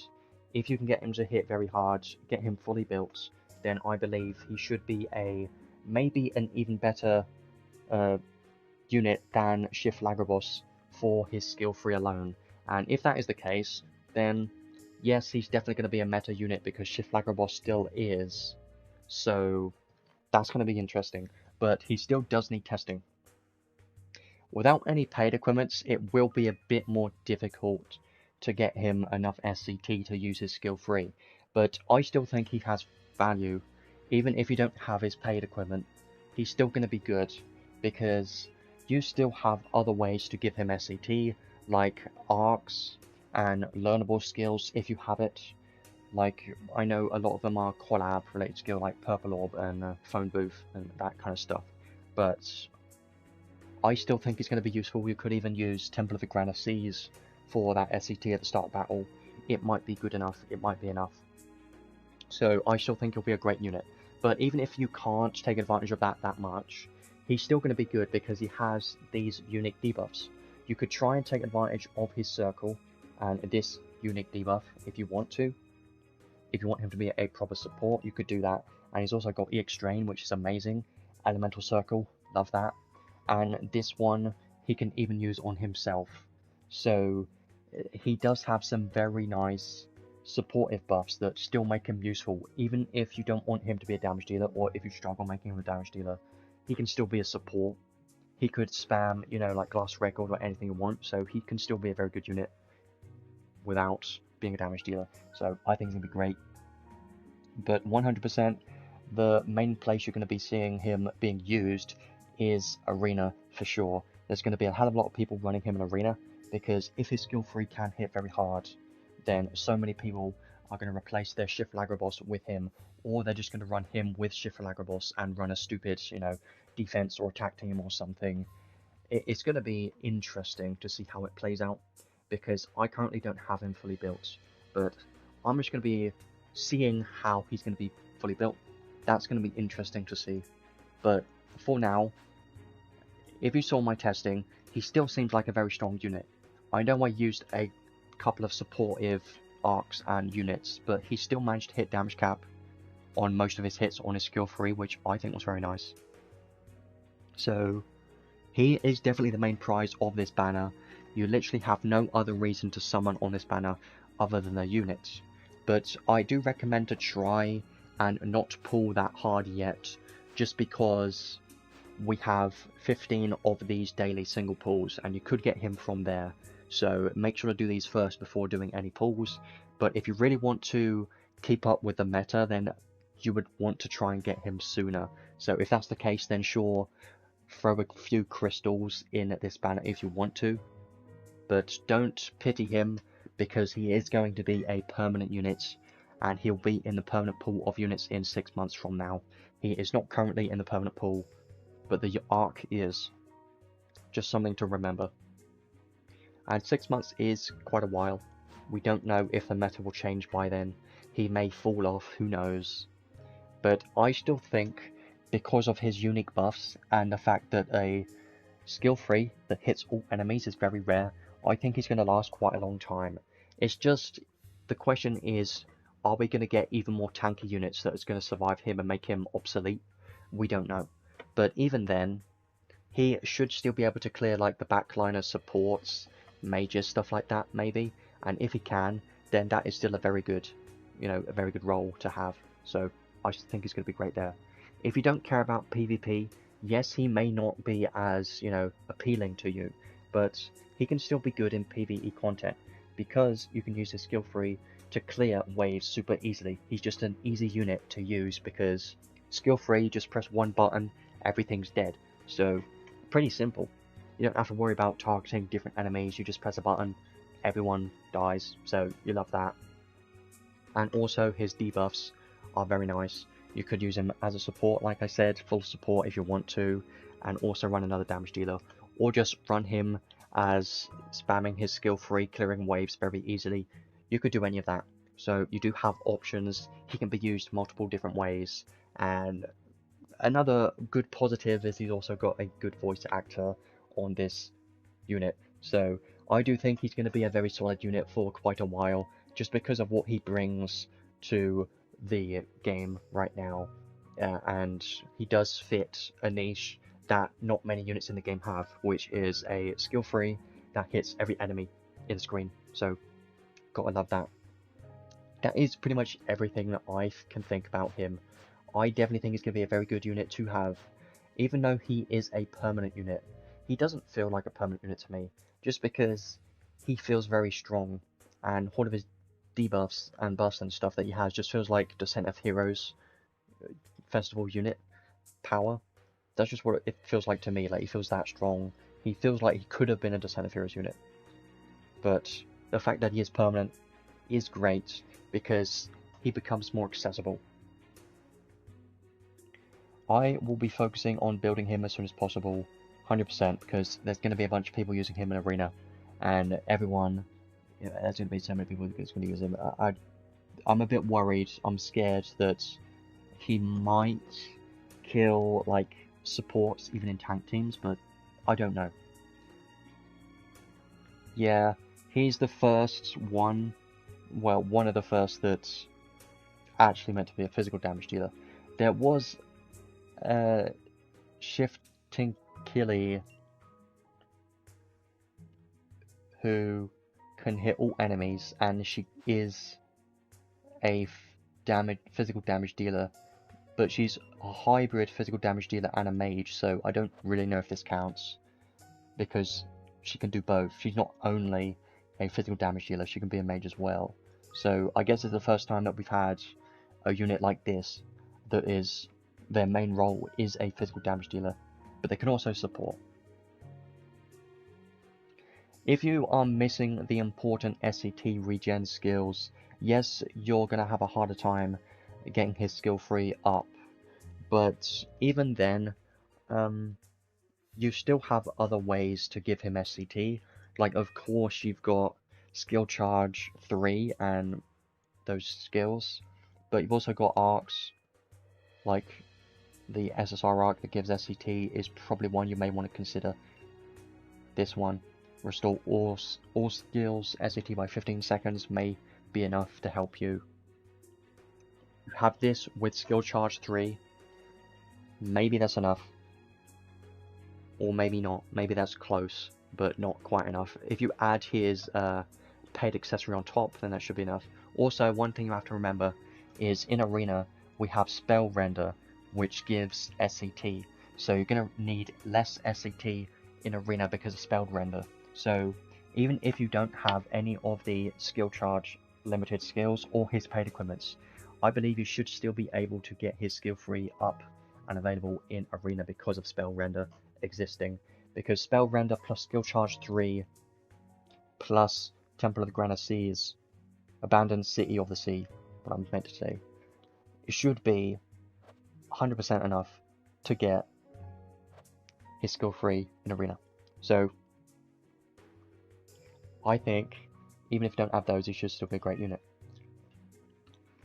I will leave it up to you if you think he'll be worth getting, but I can say for sure already that you're going to be seeing quite a lot of people using him in Arena, and if you care about PvP, then you may want to consider trying to get him, but I would recommend everyone to try to save for the moment, because we do have 15 free summons, and we do have some tickets available in the event. We may get more tickets in, next week from the Part 2 event. We don't know yet, so I do recommend to wait for that, just in case we get more tickets available, and maybe do this daily gacha pool because it's quite cheap, and this banner is available for 28 days. So you do have a long time to try and get this guy, so I just recommend to take it slow and don't rush to get this unit, because wasting your crystals for a permanent unit just isn't a good idea. You can chuck a few crystals at him, but don't go super hard just because. Try and make your crystals last as long as you can. That's all I can say. So I think I'll leave it there. I am actually quite happy with this unit because he seems like he can be quite strong. Originally, when I heard of a permanent unit coming, I thought, oh, this is going to be an easy skip and there's not going to be much going on in these 2 weeks. Well, I was kind of wrong about that. Once I looked at his kit, I was very surprised with what he had. So now I've seen him in game, I am actually quite happy with him, and he does seem like a very strong unit. He doesn't feel permanent, he doesn't feel that weak yet, so he's great in general. He isn't just a basic physical damage dealer, that's the thing. He brings more to the table than just a basic damage dealer. So that's why I like him more than just a basic damage dealer, because he does bring more to the table than just that. So I think I'll leave it there for today. I don't think I need to talk about anything else. Been here for 2 hours 15 minutes already, so I will definitely be spending the next week or two building him when I can be bothered to, hopefully. And maybe I will release a video or something if it turns out to be incredibly broken, but that's if I feel like it. But if I don't, then I will see everyone in 2 weeks from now. In 2 weeks, that should be when the 5.5 year anniversary starts, so try to have some crystals saved for then. In this game it is quite difficult to have crystals saved just because every banner seems like a solid banner. That's why I keep saying try to be smart with your crystals and don't spend too much, because he's a permanent unit and it's better to spend for more limited things. So just keep that in mind. And anniversary's coming up, so got a lot of stuff to look forward to. Maybe there is another collab after the anniversary, something else to think about as well. So make sure we have some crystals saved for those limited things, and I will be adding the timestamps very soon, in a moment. Look forward to that. You can check back through this stream and go to the timestamps like normal. I always do those. Thanks for coming. Hopefully you enjoyed this update, because honestly it's a nice update. It does have some nice things in it. So yeah, I'll see you in 2 weeks, hopefully.